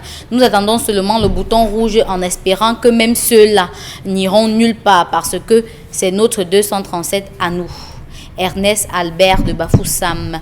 Par rapport à l'histoire du jour, cette femme est très occidentalisée. Elle parle de viol dans un couple qui a dit à cette femme qu'on dit non à son mari. On négocie avec son conjoint. Elle est venue en mariage pour satisfaction de son homme, de son mari. Et elle appelle l'enfant d'un couple légitime bâtard qu'elle aille en Occident se plaindre, car le viol n'existe pas dans un couple. Et qu'elle sache que d'après ses dires, le monsieur avait bu beaucoup d'alcool et non de l'eau. Nous connaissons que ce que l'alcool est capable de faire. Donc, elle a accepté qu'il boive le corps comme un Polonais. Elle ne connaît pas la suite. Ce n'est que la résultante de sa négligence qu'elle en paye les frais et épargne cet enfant. Marvel efficace. Alors, comment une femme peut-elle prouver à la justice un viol subi dans son foyer? Je crois que cette disposition a été mise dans le code pénal juste pour rassurer les femmes.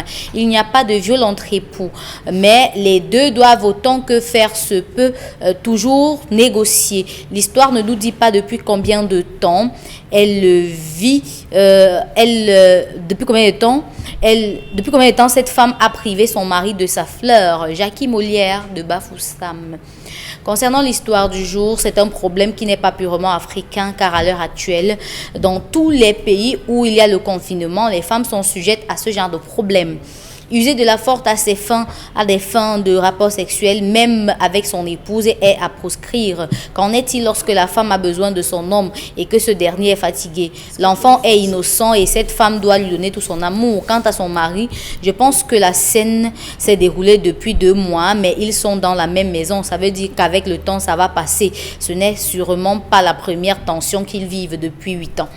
Tony Frandam Chouat. Alors, notre message par rapport notamment à la colère. La dictature parfaite semblera être une démocratie, une prison fermée où les prisonniers ne peuvent pas s'évader. C'est un système d'esclavage dans lequel les esclaves développent un amour de l'esclavage pour la consommation et le divertissement. Ça, c'est Huxley, 1931. Ceci résume parfaitement la colère de Charles Hamel, sauf que même notre système éducatif ne promeut pas les légendaires révolutionnaires qui ont versé le sang pour ce pays. Par conséquent, nous sommes tous lâches face à cette situation et au lieu de se plaindre contre le système, on se fait la guerre entre nous. Le jour où le Cameroun, le vrai, va se réveiller, même les États-Unis ne pourront pas nous renvoyer, nous recoucher, car même Pompée ne sera rien face à ça. Tony Frandam Chouat. Alors, un autre message. Cette femme qui raconte son histoire est menteuse. Je m'explique. Elle ne nous dit pas comment elle a réagi lorsque son mari était dans cet état et si après les disputes son mari voulait d'elle, c'était une manière de s'excuser aussi. Et j'ai très mal lorsqu'on appelle un enfant bâtard. Admettons qu'il l'a violée. Elle n'a pas le droit d'appeler leur enfant bâtard, car c'est d'être diabolique, je vous assure. S'il vous plaît. Voilà. Alors, le Cameroun est une curiosité planétaire, que voulez-vous? Nous avons vu la répartition des dons du chef de l'État aux communes. 2 millions de francs CFA. 2 milliards de francs CFA. 360 communes égale à 5 500 000 francs CFA. Mais sur le terrain, on a vu quelques seaux et quelques cartons de savon. On veut nous faire croire que cela nous a coûté 5 500 000 francs CFA pour après nous vendre les cache-nez à 1300. Nous sommes au Wandafukistan. Jackie Molière Bafoussam.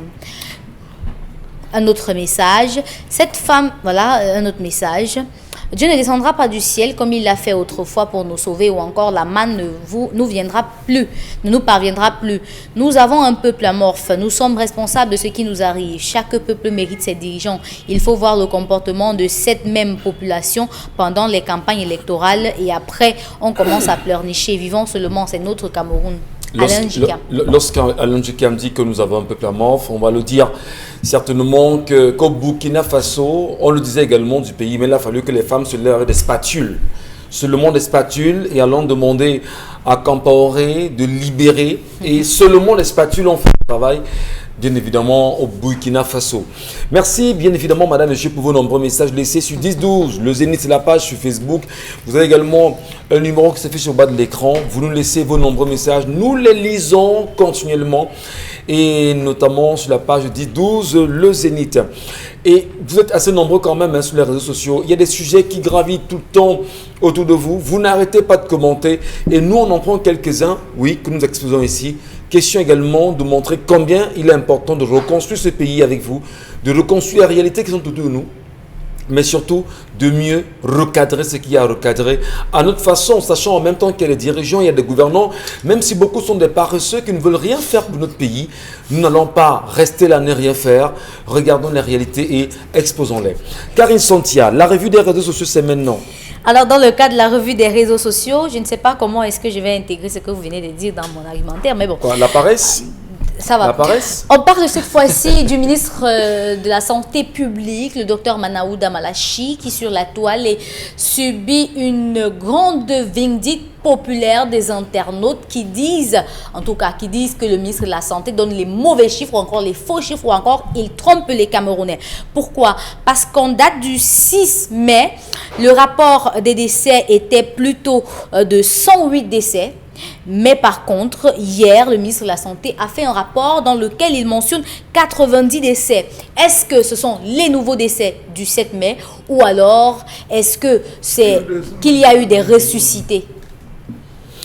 Le sujet est très passionnant, Charles a même battu. Vous avez certainement vous aussi entendu parler de ces chiffres-là qui, d'un coup, peuvent chuter drastiquement et d'un coup, on les voit en augmentation, en nette augmentation, pour parler bien évidemment des décès du Covid-19 au Cameroun.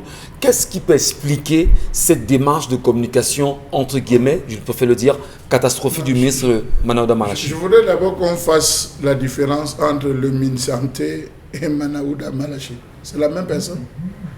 Le ministre Parce de la que Santé le publique. ministre Santé a dit 108 décès. Manaouda Malachi a tweeté 86 décès. Donc je ne sais pas si C'est deux le ministre instances. Santé, le ministre Santé, et je veux comprendre parce que là, vous savez, c'est ça, je parle de ça pour vous faire comprendre que quand on procède dans un pays à la personnalisation des différentes choses, on aboutit à ça. Vous vous êtes rendu compte qu'au départ, on a apprécié le ministre Manaouda Malachi pour l'ensemble des choses qu'il a eu à poser, des actes qu'il a eu à poser. On a apprécié la démarche avec laquelle, à un moment donné, on le plaignait même que le pauvre, il est seul.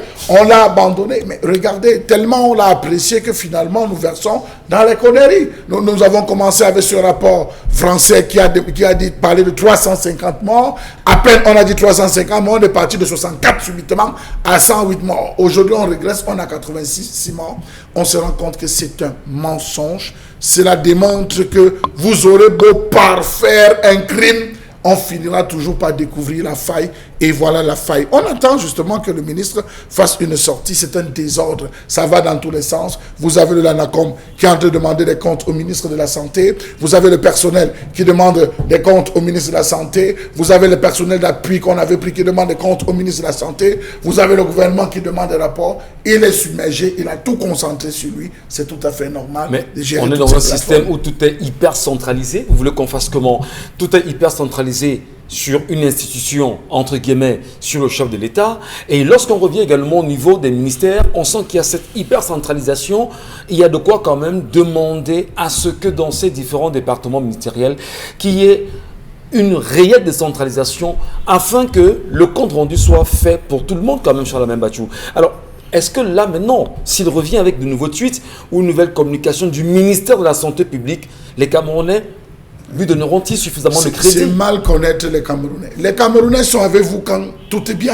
Lorsque vous merdez, vous posez une action qui va à l'encontre, les Camerounais savent vous vomir. Et cette action, justement, moi je dirais qu'il aurait intérêt à rester calme, franchement, parce que 2 rapports, est-ce qu'on va nous avancer l'idée selon laquelle on a piraté, vous savez, on aime bien ça, cette expression, pirater le système, on a craqué, c'est un compte, on ne se reconnaît pas dans ce compte Facebook, c'est aussi au niveau des tweets, parce que lui, il nous a habitués aux tweets. Ces 108 ont été largement partagés, vous le savez. Tous les différents médias on se sont interrogés sur cette hausse drastique du taux de létalité suite au Covid-19. On est parti de 1% à 4%. On se demandait comment, à l'espace de 4 jours, on pousse rapidement le bouchon. C'était pour combler les chiffres donnés par le rapport. De 4% à aujourd'hui, on régresse encore, monsieur Nancy. Quand même, il ne faut pas qu'on s'amuse ainsi avec les Camerounais. Les Camerounais décomptent. Dans chaque coin, on décompte. Je vous ai dit, il y a des gens qui font le pied de grue aux alentours des cimetières, que ce soit à Bonabéry, que ce soit à Ndorpassi, que ce soit au Bois des Singes, que ce soit à Chapoma, il y a des gens qui décomptent avec des appareils. Et je peux vous dire que depuis qu'on a commencé ici sur ce plateau à faire état des corps qu'on enterrait à Bonamoussa, a dit désormais on se rassure qu'aucun flash d'appareil photo, aucun appareil ne soit sorti. On va désormais de ce côté avec la gendarmerie et la police. Le cas, ça a été hier, on a interpellé des gens parce que ces gens étaient en train de filmer pour dire on décompte, on va voir le nombre de personnes qu'on a déposées ici. Est-ce que les instances de, comment on va dire, excusez-moi, vous appelez ça quoi là, des infections, pourquoi est-ce qu'on ne passe pas de ce côté pour procéder à la désinfection des lieux autant de questions? On va tenter de vraiment comprendre avec vous également, Mbombo Bengan, comment interroger la fiabilité des chiffres que nous donne Manaouda Malachi aujourd'hui au regard de ce qui se passe depuis, on dira pratiquement 24 heures? Non, tout le monde sait que les chiffres officiels sont généralement faux.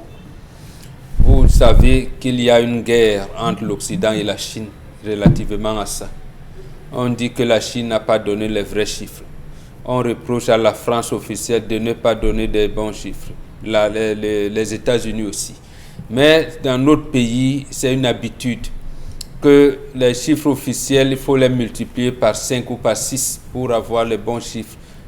En quel but, pour quelle raison, je n'en sais rien.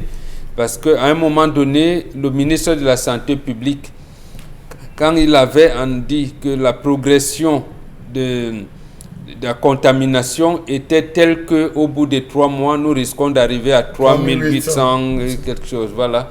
Et on a dit dans le Sérail que donner de tels chiffres alarmants n'était pas bien pour la population. On s'est abstenu.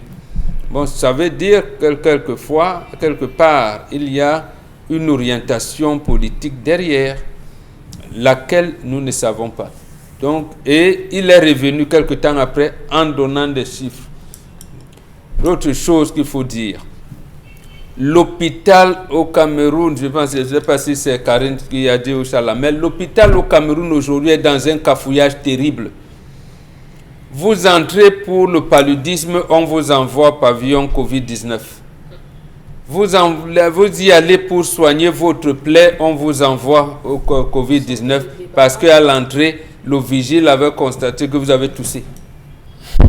C'est simplement, vous êtes un ancien patient et qui souffre généralement de l'asthme, d'hypertension. Vous venez régulièrement voir votre médecin comme c'est le cas depuis, par exemple, 4-5 ans, on vous envoie à Covid-19.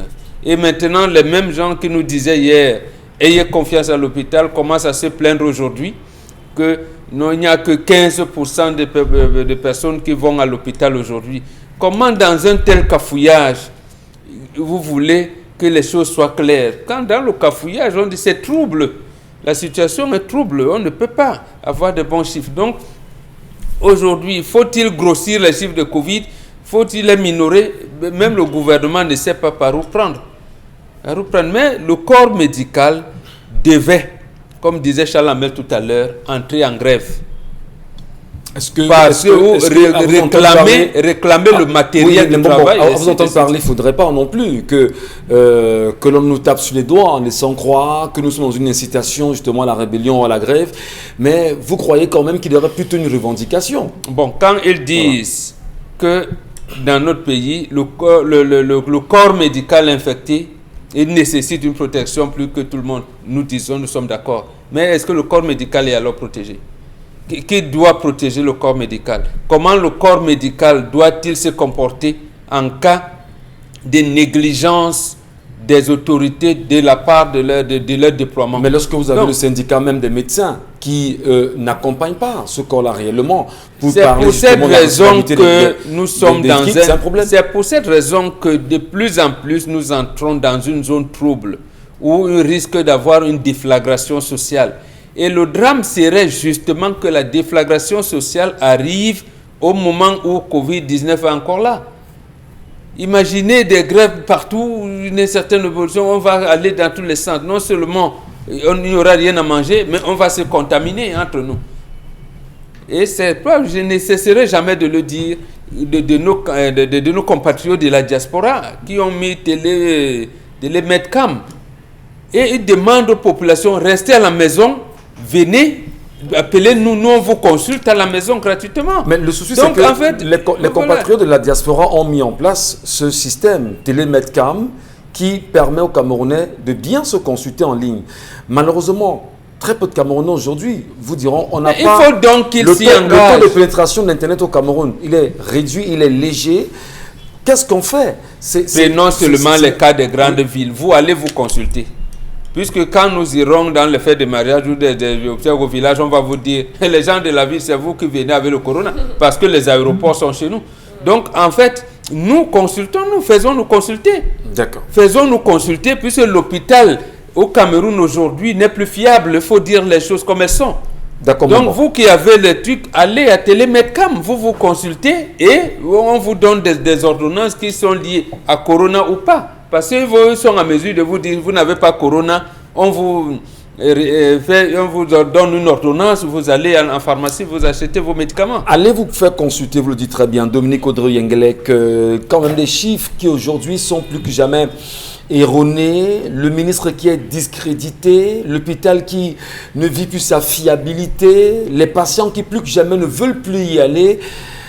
Les conséquences sont quand même drastiques. On comprend que tout est lié à la communication, la bonne information, et au-delà de tout, on sait que l'action à l'information crédible au Cameroun est un réel problème. Qu'en dites-vous? Oui, cette situation qui s'est posée hier entre parfaitement dans le cadre de la colère de M. Mbachou. À toutes les tensions sociales, on pourrait ajouter les mensonges d'État. Malheureusement, on est astreint à se dire que voilà un autre mensonge dont on aurait pu se passer. Exemple, Mbachou. tout sera prêt le jeudi. Par exemple, le jeudi, ou bien on a contrôlé Corona, autant de choses, 108 qui deviennent 86 et autres, malheureusement. Aujourd'hui, malheureusement pour M. Manaouda Malachi, il va se retrouver classé dans la catégorie des autres qui nous ont déjà menti, qui nous ont déjà promis des choses et qui ne les ont pas faites. Comme M. Mbachou l'a dit, au départ, moi j'étais très sceptique quant à sa façon de fonctionner parce que moi j'estimais qu'il fallait qu'il bouscule un peu plus les choses. On a dit non, il ne peut pas, il travaille avec des gens. Et après, il a commencé à se démarquer positivement. Mais malheureusement, moi j'aimerais comprendre qu'est-ce qui s'est passé hier. Qu'est-ce qu'il y a eu? Qu'est-ce qu'il y a eu? S'il s'était rendu compte que c'était véritablement une erreur, il n'aurait même pas dû mentionner les autres 86. Ou bien, sauf si on va nous dire que ce n'est pas lui qui gère les comptes. Consulte-t-il le site du ministère de la Santé? Premier point. Travaille-t-il en synergie avec la cellule informatique du ministère de la Santé? Autre point d'interrogation. A-t-il les chiffres de toutes les régions du Cameroun en temps opportun? Oui, justement parce que ça se rejoint. Se contente-t-on des chiffres de Yaoundé? Voilà, parce qu'à un moment même, on se dit, est-ce que ce n'est pas un piège qu'on lui aurait tendu? Moi, j'ai pensé à ça. Mais comment est-ce qu'il va faire pour arranger ça? Parce que je sais que les Camerounais, et ils font confiance une fois. Maintenant, pour pouvoir regagner la confiance de ces Camerounais-là, il va devoir donner beaucoup, parce que vraiment, ça peut s'apparenter à de la traîtrise.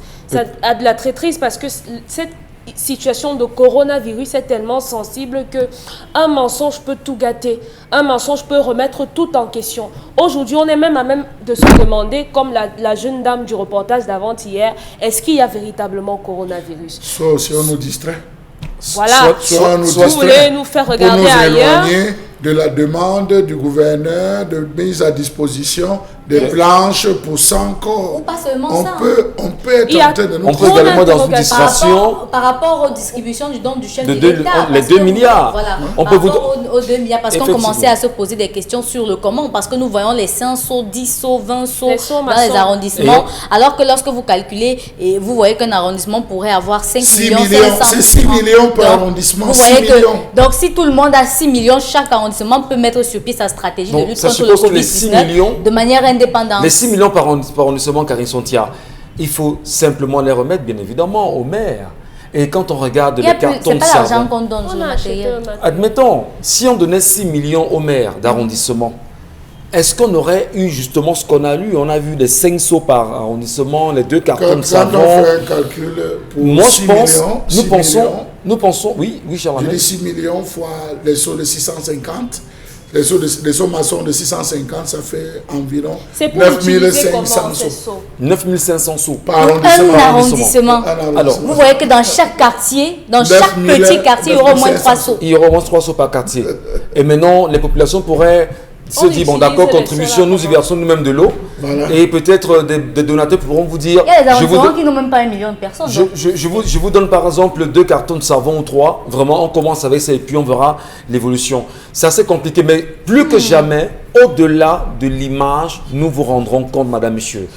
Nous sommes déterminés. Nous sommes tenus par ce choix. Nous sommes tenus par ce langage éditorial. Et nous nous sommes dit... Les Camerounais doivent avoir la vérité tous les jours. Les Camerounais doivent vivre la vérité. Les Camerounais doivent construire ce pays. Et on n'aurait pas justement l'occasion de nous divertir, de nous désorienter des axes qui sont importants. L'information, c'est ici. Et nous la donnerons en temps opportun. Deuxième sujet, Karine Sontia. On s'intéresse cette fois-ci au rappel de l'ambassadeur du Cameroun à Paris, Alfred Nguini, qui a été rappelé au Cameroun par le ministre des Relations extérieures. Et puis sur la toile, ce qui se dit, c'est qu'il a été limogé. Donc, on aimerait bien comprendre, est-ce que c'est le limogeage? Parce qu'on nous explique que ce n'est pas en fait un limogeage, mais il suit être entendu sur un certain nombre de choses qui lui sont imputées aujourd'hui dans l'ambassade du Cameroun en France. Malheureusement, on va dire que l'ambassadeur, M. Nguini, ces derniers temps, ou depuis pratiquement 2 ans, on le voit un peu trop, on entend un peu trop parler de lui. Monsieur Nguini, il y a eu des photos d'une fille ivoirienne qui circulait il y a pratiquement 2 ans sur la toile. C'était pas la fille, c'était pas les images de la fille. C'était pas elle-même. C'était pas la fille. C'était pas la fille, mais oui. Effectivement, il y a eu une histoire quand même qui était portée sur lui. Même si on aurait choisi des images comme ça pour dire exactement ce qui se passait, c'est quand même assez gênant de savoir qu'on puisse avoir un diplomate qui représente les Camerounais dans un pays comme la France et qui soit au cœur des situations comme celle-là. C'est assez gênant. Mais maintenant, Charles Lamel, peut-être une bombe avant. Lorsqu'on rappelle son ambassadeur, lorsqu'on vient à lui tirer les oreilles, ça veut dire qu'il y a eu des fautes quand même, n'est-ce pas? Non, ça s'appelle crise diplomatique.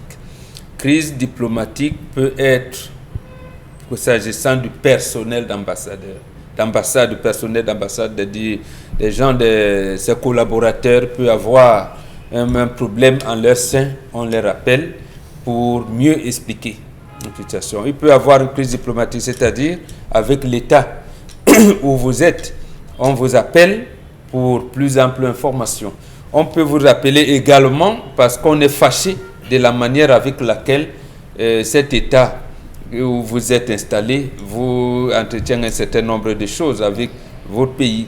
Donc c'est ça, on rappelle d'abord l'ambassadeur et pour qu'il s'explique, c'est beaucoup plus pour le cas précis puisque ça concerne l'ambassadeur, je pense l'agent... que Et son agent, Le l'agent comptable, Ketchenko. et l'agent comptable pour le traitement et j'avais dire quoi, la tenue des dossiers de l'ambassade là-bas. Donc, c'est un problème de dysfonctionnement au sein de l'ambassade du Cameroun en France. C'est tout à fait normal qu'on les appelle tous les deux pour qu'ils s'expliquent. Parce qu'effectivement, on a eu une signature, une sortie de l'ambassadeur il y a un mois déjà, pratiquement, il y a 30 jours environ, où l'ambassadeur faisait des sommations à son précepteur. J'ai lu, mais en principe, il y a une seule personne qui remet les lettres d'accréditation. C'est l'ambassadeur. Les autres sont ses collaborateurs, donc travaillent sous son autorité. Le problème chez nous, c'est que tout le monde, je veux dire, les gens ont des entrées et il y en a même qui peuvent avoir plus des entrées que le patron. C'est ça qui gêne. Et on avait vu ça avec Camerco, où le président du conseil d'administration instruit un certain nombre de choses et le directeur général se permet de procéder à un recrutement passé par le conseil. Ce n'est que dans le Wando-Foulkistan qu'on voit des choses comme ça. Donc, en principe, lorsqu'on fait les états des états de dépenses, l'ambassadeur doit être au courant. On doit lui tenir copie de cela, parce que c'est lui qui engage toute la diplomatie à tous les niveaux dans le débat, que ce soit sur le plan des renseignements, que ce soit sur le plan interne même de la pratique, le courrier, l'argent, un certain nombre de choses, le matériel, et ainsi de suite, parce que c'est un pays qui se déplace. Même si le comptable matière qui va là-bas, il vient du ministère des Finances autant que l'agent comptable. Mais vous avez d'autres gens qui viennent d'autres administrations, DGRE, Délégation Générale de la Sûreté Nationale. Il y en a qui viennent même, qui sont des attachés militaires, qui viennent du ministère de la Défense, mais tous sont sous l'autorité de l'ambassadeur. Très bien. Dominique Audrey, je me retourne vers vous quand même, parce que la situation, vous l'avez aussi appris, vous l'aviez lu comme tous les Camerounais depuis hier, ça tourne sur la toile. L'ambassadeur a été rappelé, bien sûr, par Yaoundé, afin de mettre au clair cette situation. Est-ce qu'au moment où l'ambassadeur se trouve à Yaoundé et qu'il y ait des Camerounais en France qui veulent regagner Yaoundé, parce qu'en fait, chacun veut retourner chez lui et pour des raisons de fermeture des frontières, l'ambassadeur n'est pas là, c'est plus que jamais gênant. Et ça ne montre pas encore ici quelques faiblesses de gestion, de management, même de ces représentations diplomatiques, pour que les Camerounais de là-bas puissent fonctionner correctement en son absence. Vous êtes sûr qu'avant qu'on le rappelle ici, les Camerounais de là-bas bénéficiaient de sa présence? Je ne suis pas sûre. Est-ce qu'il n'était pas en confinement avant qu'on le rappelle? On ne peut pas savoir. Donc, moi, je préfère ne pas m'avancer sur ce sujet. Ce qui est sûr, c'est que lorsqu'il arrivera, on saura de quelque façon que ce soit les raisons de son interpellation. Mais maintenant, on sait que là-bas, à l'ambassade de France au Cameroun, en France, là-bas, beaucoup de Camerounais avaient déjà des récriminations contre lui. Donc, c'est pas parce qu'il est là, il ne sera pas là-bas aujourd'hui que les choses vont changer, je ne pense pas. Très bien. Donc, attendons de savoir pourquoi il a été convoqué. Si c'est un limogeage, de toute façon, on le saura. Sinon, si ce n'est pas le cas, on va en savoir un peu plus, bien sûr, ce matin. Merci à vous, Madame, Messieurs, de rester présents sur les antennes Equinox Télévision. On va poursuivre Karine Santia à nouveau avec vous sur la revue des réseaux sociaux ce matin. Dernier sujet de la revue des réseaux sociaux ce matin, on s'intéresse à ce communiqué du gouvernement tchadien signé du ministre d'État, ministre secrétaire général de la présidence, de la cellule de veille et de la sécurité sanitaire, qui dit dans ce communiqué que les masques sont vendus au prix de 200 francs l'unité et aucune marge ne doit être ajoutée parce que normalement l'État a investi dans ce projet. Et là, c'est bien sûr un communiqué du gouvernement tchadien. Et il va falloir rappeler quand même, Charles Amel Bachou, on est au Tchad, l'État subventionne la fabrication des masques pour le peuple tchadien, respectablement. Au Cameroun, peut-être pas de subvention, la SICAM engagée avec le ministre de l'Industrie, je pense bien, des mines.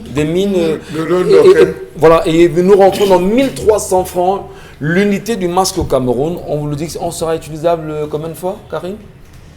les masques pour le Cameroun, 15 fois. 15 fois. Merci de me 15 fois. corriger là-dessus. On a ouï dire que la première politique qui sera mise sur pied consistera aux différents agents de police, de forces de l'ordre et de gendarmerie. Toute personne interpellée qui n'aura pas de masque va être conduite de ce côté pour qu'il puisse acheter sous peine d'être incarcéré, donc à 1300. Donc vous voyez qu'il y a des méthodes qui sont mises en place pour vous aider à pouvoir avoir un masque à hauteur de 1300 francs CFA. C'est une honte. On vous y conduira comment? Il y a les pick-up. On vous incarcère Il y a d'abord. des pick-up. On vous met dans les pick-up. Qui a 1300, vous payez, on vous libère. Vous n'allez pas payer. Vous savez, c'est comme ça que ça fonctionne. Et je crois que depuis ce matin, on comprend pourquoi, un peu au niveau de Mobile Bonacqua, et partout, il y a la gendarmerie. Il y a de la gendarmerie, il y a tout. Je ne sais pas si c'est ça, je ne vais pas donner, je ne pense pas. Mais j'estime que ça aboutit à là, puisqu'ils interpellent ceux qui n'ont pas mis les masques, ceux qui n'avaient pas de masques. C'est une honte que ce soit le Tchad qui vienne nous apprendre un ensemble de choses. Vous n'avez pas pu, on était d'accord avec vous pour faire le chemin de fer N'Djamena, Yaoundé. Vous avez tardé, nous on va trouver des solutions ailleurs. On a voulu travailler ensemble au niveau des ouvertures en termes de port, d'ouvrir, d'avoir des facilités d'échange des biens et des services. Vous avez tardé, on s'est tourné vers le Soudan. Nous on est en train... Petite précision, on se retourne vers le Soudan et au moment où nous parlons, à l'est du Tchad, on est en train de créer là-bas un port sec. C'est pour ça que je un vous port dis, sec. Je suis en train de vous dire, c'est honteux que ce soit le Tchad qui, je vous assure de manière subtile, le Cameroun a une certaine période, au moment dans tous les cas où le président Amadou Babatoura et Dieu le laissait, était un pays qui se voulait prospère. Même si on avait trouvé des expressions, il se voulait prospère. Mais que ce soit nous qui impulsions au départ, on a formé les Malaisiens, on a formé les Gabonais. Les Gabonais venaient littéralement se ravitailler. Nous étions la mamelle nourricière de la Guinée équatoriale. Tous ces pays ne juraient par nous qu'aujourd'hui nous soyons les derniers, que même la Corée qu'on aidait est passée à une vitesse exponentielle devant nous, qu'on se retrouve à piétiner dans de la boue.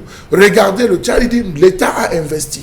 On vend à 200 francs. Voilà ce qu'on appelle un État. Voilà ce qu'on appelle excusez-moi l'expression, c'est pas par comparaison avec le nôtre, voilà ce qu'on appelle, voilà comment on apprécie la gestion d'un chef de l'État. Pas ce qu'on nous a fait en disant du jamais vu, don spécial du chef de l'État. Un chef ne fait pas de don à son peuple. Le peuple est son patron. Le peuple est son patron. Expliquez-moi comment vous allez faire un don à votre patron. Expliquez-moi, vous êtes employé, vous allez faire le don à votre patron. Est-ce que j'ai la force, mon frère? Alors, c'est une façon de dire que c'est assez lamentable qu'on se retrouve à ce niveau. 200 francs, je pense que c'est la limite, c'est le maximum. Prenez le SMIC. Quelqu'un nous a dit qu'avec 36 000, on vivait bien. On pouvait être à l'aise avec 36 000, même si c'est excusé par la suite. Avec 36 000 francs CFA, on vous demande 36 500 et poussière, on vous demande d'acheter encore un masque à 1300. Vous êtes d'accord avec moi que vous ne pouvez pas avoir qu'un masque? Mais lorsqu'on vous est contraint par les moyens des forces de maintien de l'ordre, ben, ça devient encore plus que compliqué quand même. Parce qu'il faut que ça sorte. Psychologiquement, vous n'y êtes plus. Hein. Il faut que ça sorte. Ouais.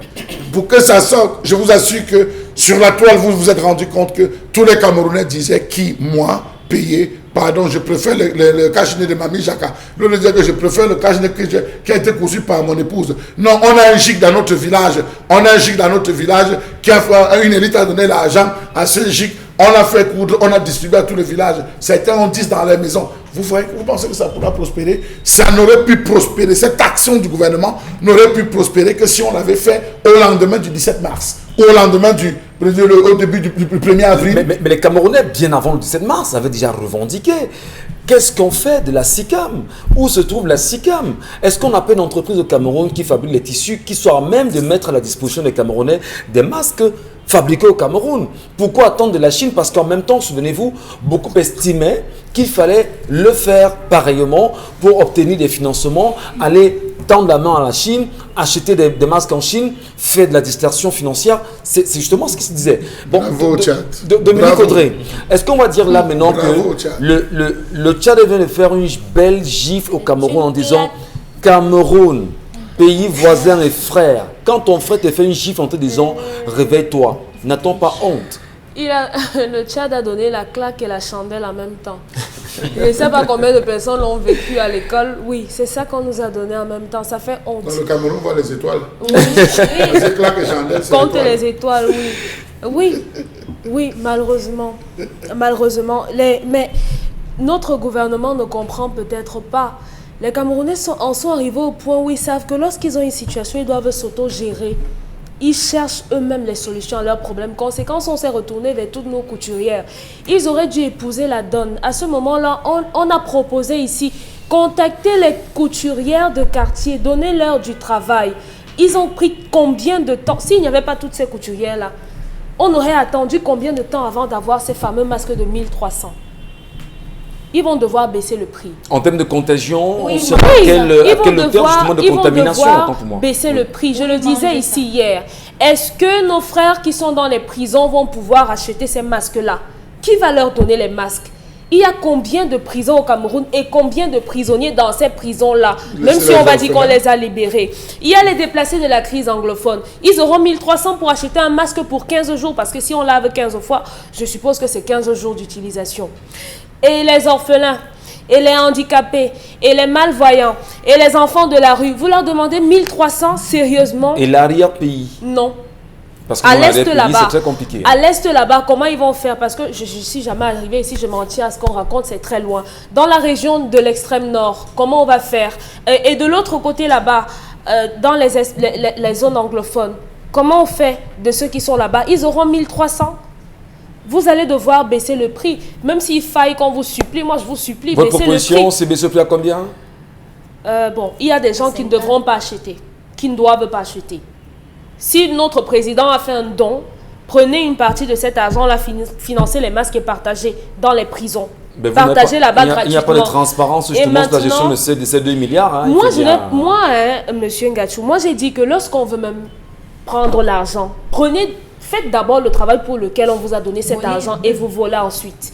Là même, lorsqu'on voudra vous condamner, la condamnation ne sera pas aussi forte que si vous n'aviez rien fait. En tout cas, donc faites d'abord un peu et après faites comme vous voulez. Donc donnez. Vous n'encouragez quand même pas le vol. Hein, puisque vous parlez de 2 milliards, le messager, dans l'une de ses publications, a posé une question: où sont passés les 12 milliards réservés aux déplacés de la crise du Nord-Ouest et du Sud-Ouest? On n'en parle pas, toujours la distorsion. Un autre débat. Un autre débat, on va revenir là-dessus et on peut être sûr qu'on va mener malgré le renseignement. Oui, on aura malgré le gestionnaire du renseignement, on aura toutes les informations. Les 2 milliards ont été présentés.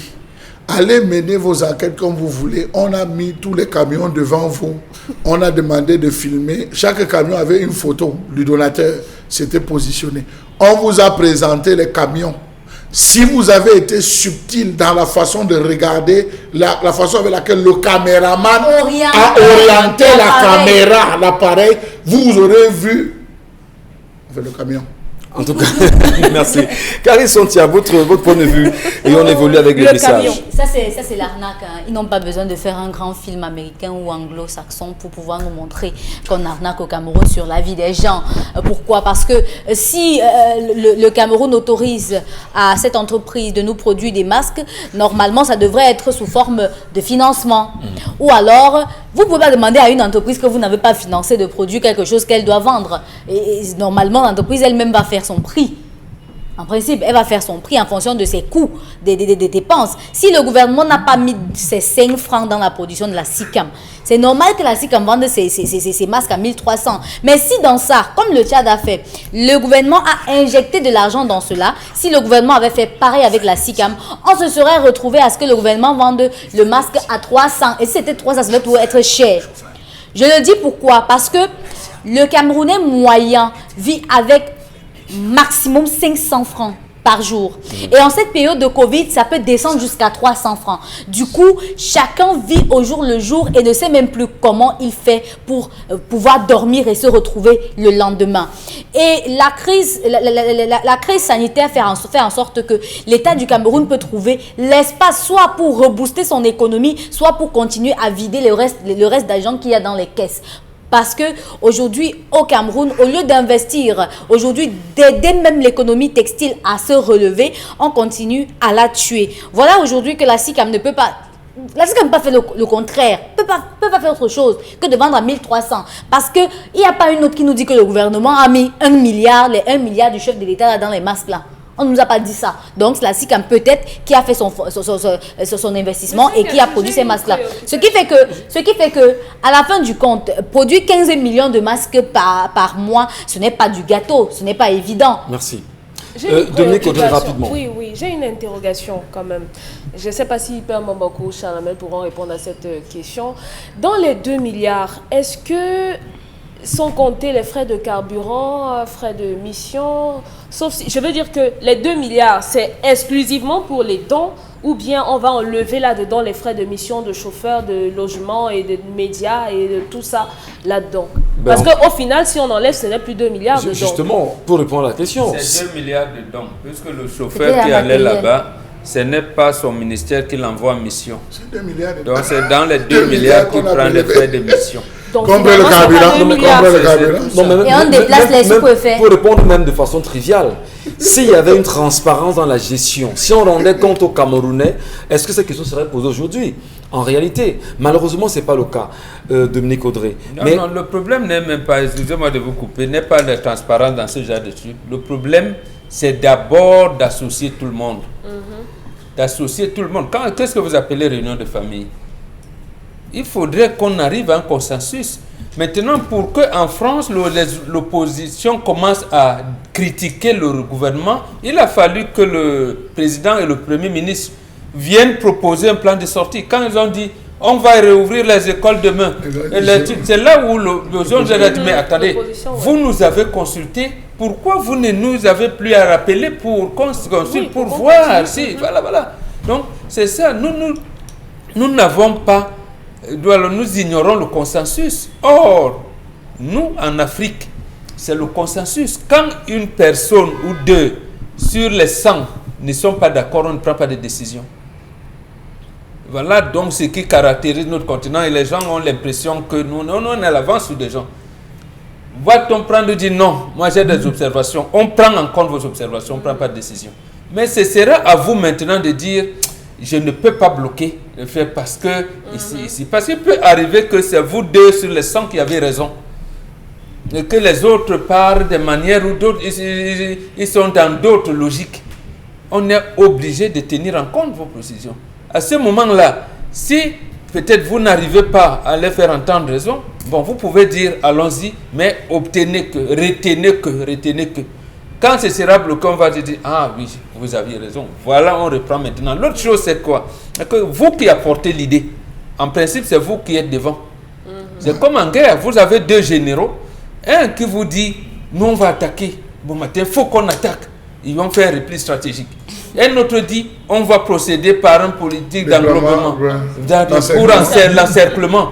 Si on procède, qu'on opte pour la politique d'encerclement, c'est le général qui a proposé la stratégie qu'on applique. On ne peut pas prendre l'autre en disant toi qui parlais d'attaque et repli, viens faire la stratégie d'encerclement. Ce n'est pas possible. Donc le gouvernement ne propose ni l'une ni l'autre. On est dans un fourre-tout et on est bloqué.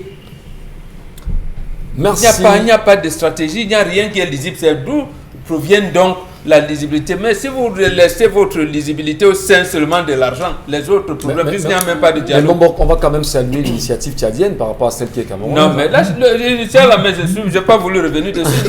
Le Tchad est devant nous en avance. Même votre banque, bourse de sous-traitance, là, c'est en 2000 au Tchad. Et a été décidé. Bongo dit à Driss Déby, mais mon frère, il n'est pas venu. Bon, moi, j'amène ça chez moi. Et Driss Déby a dit, mais bon, je ne veux rien, vous êtes des aînés. Bon, on avait dit que ça allait aller au Cameroun, comme on n'est pas venu. D'accord. Voilà, la digue de Maga commence à chuter. Le Tchad dit, mais mon frère vient, on arrange. Il ne vient pas. Le Tchad arrange. D'accord. Allez, on peut prendre les messages de nos téléspectateurs car ils sont ici avec vous. Ils sont assez nombreux vraiment à nous écrire. Nathalie Fossi nous dit que Chalamel a raison. Le ministre Manaouda pour les kits d'hémodialyse a dit 40 000 et son département ministériel dans un tweet a parlé de 20 000 kits. D'ici là, on nous dira qu'il y a eu 0 kit. Alors, voilà nos ambassadeurs. Au lieu de gérer les ambassades, ils se découvrent d'autres talents d'acteurs. Je ne vais pas prononcer la suite du mot. Un autre message. 1300 francs, lavable 15 fois. Alors, préparez 1300 francs par mois, juste pour le masque. Fabriquons nos masques nous-mêmes, dis donc. 2 fois par mois. Alors, le coton lui-même est lavable 15 fois. Après 15 fois de lavage, si vous ne respectez pas les produits qu'il faut arrêter, la couleur, ça commence à se délaver, ça commence à s'effriter, c'est normal. C'est pour ça qu'il y a des produits qu'on prévoit pour nettoyer. On nettoie avec le savon Macabo. Avec le savon Macabo, ça garde plus, je parle trivialement, ça garde plus, ça conserve plus son éclat que d'utiliser certains. Donc 15 fois, toutes ces histoires, c'est des bobards. C'est des bobards. Manger me dépasse. Je vais sortir 1300 pour acheter un masque. Que le foulard de ma grand-mère est parti. Ça, c'est Ngoko Willy. La Chine a caché les chiffres, mais a tout fait pour combattre cette pandémie. La Chine a assisté son peuple. Chez nous, il nous envoie à l'abattoir. Ça, c'est Tajo qui nous écrit. La Chine n'a jamais rendu officiel son protocole. Mais écoutez, quel pays jusqu'à présent, même si on parle du protocole ce n'est que français, le professeur Raoul. La Chine n'a pas présenté son protocole. Et il faut même rappeler que si le professeur Raoul a rendu public son protocole, c'est parce qu'il y avait des contestations. Et à un moment donné, il s'est dit, d'ailleurs j'ai quitté le comité scientifique qui a été engagé par la France pour rendre son protocole justement public. Et même quand on parle de don, où est passé celui de Jack Ma? Il avait offert 20 000 tests, non, voire plus.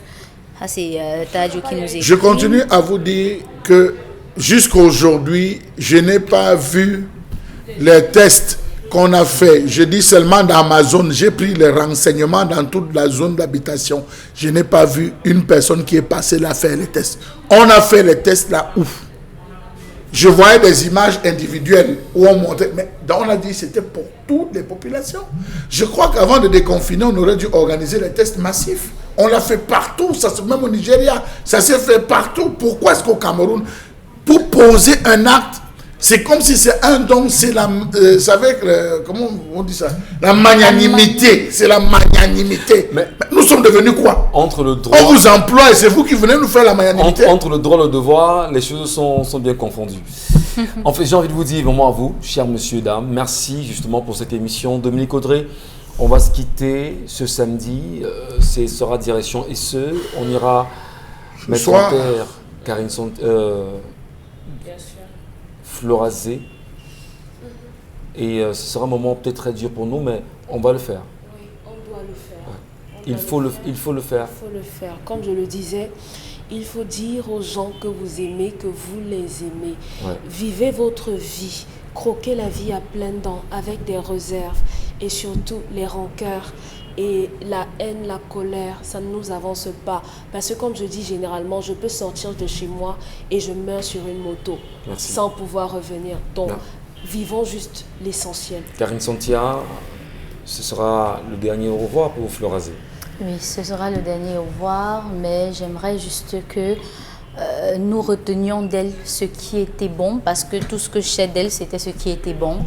Et que tous ceux qui nous suivent sachent que nous sommes de tout cœur avec la famille et on espère pouvoir un jour sortir de cette douleur. Bonbon Bengan, vous êtes le père ici, c'était votre fille, elle restera votre fille, mais il sera dû pour un papa d'enterrer sa fille. Oui, tu as vu, mais j'ai déjà dit ce que je devais dire.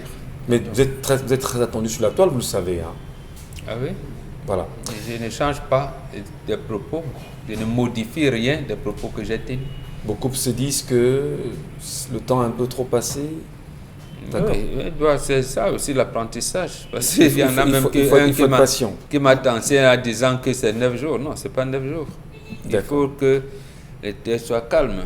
Il y a certains rituels, vous les faites, ça peut prendre à côté, quand c'est calme. D'accord.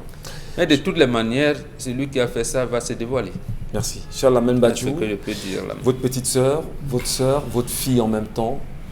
Vous savez, quand on se déplaçait hier, moi personnellement, je ne croyais pas.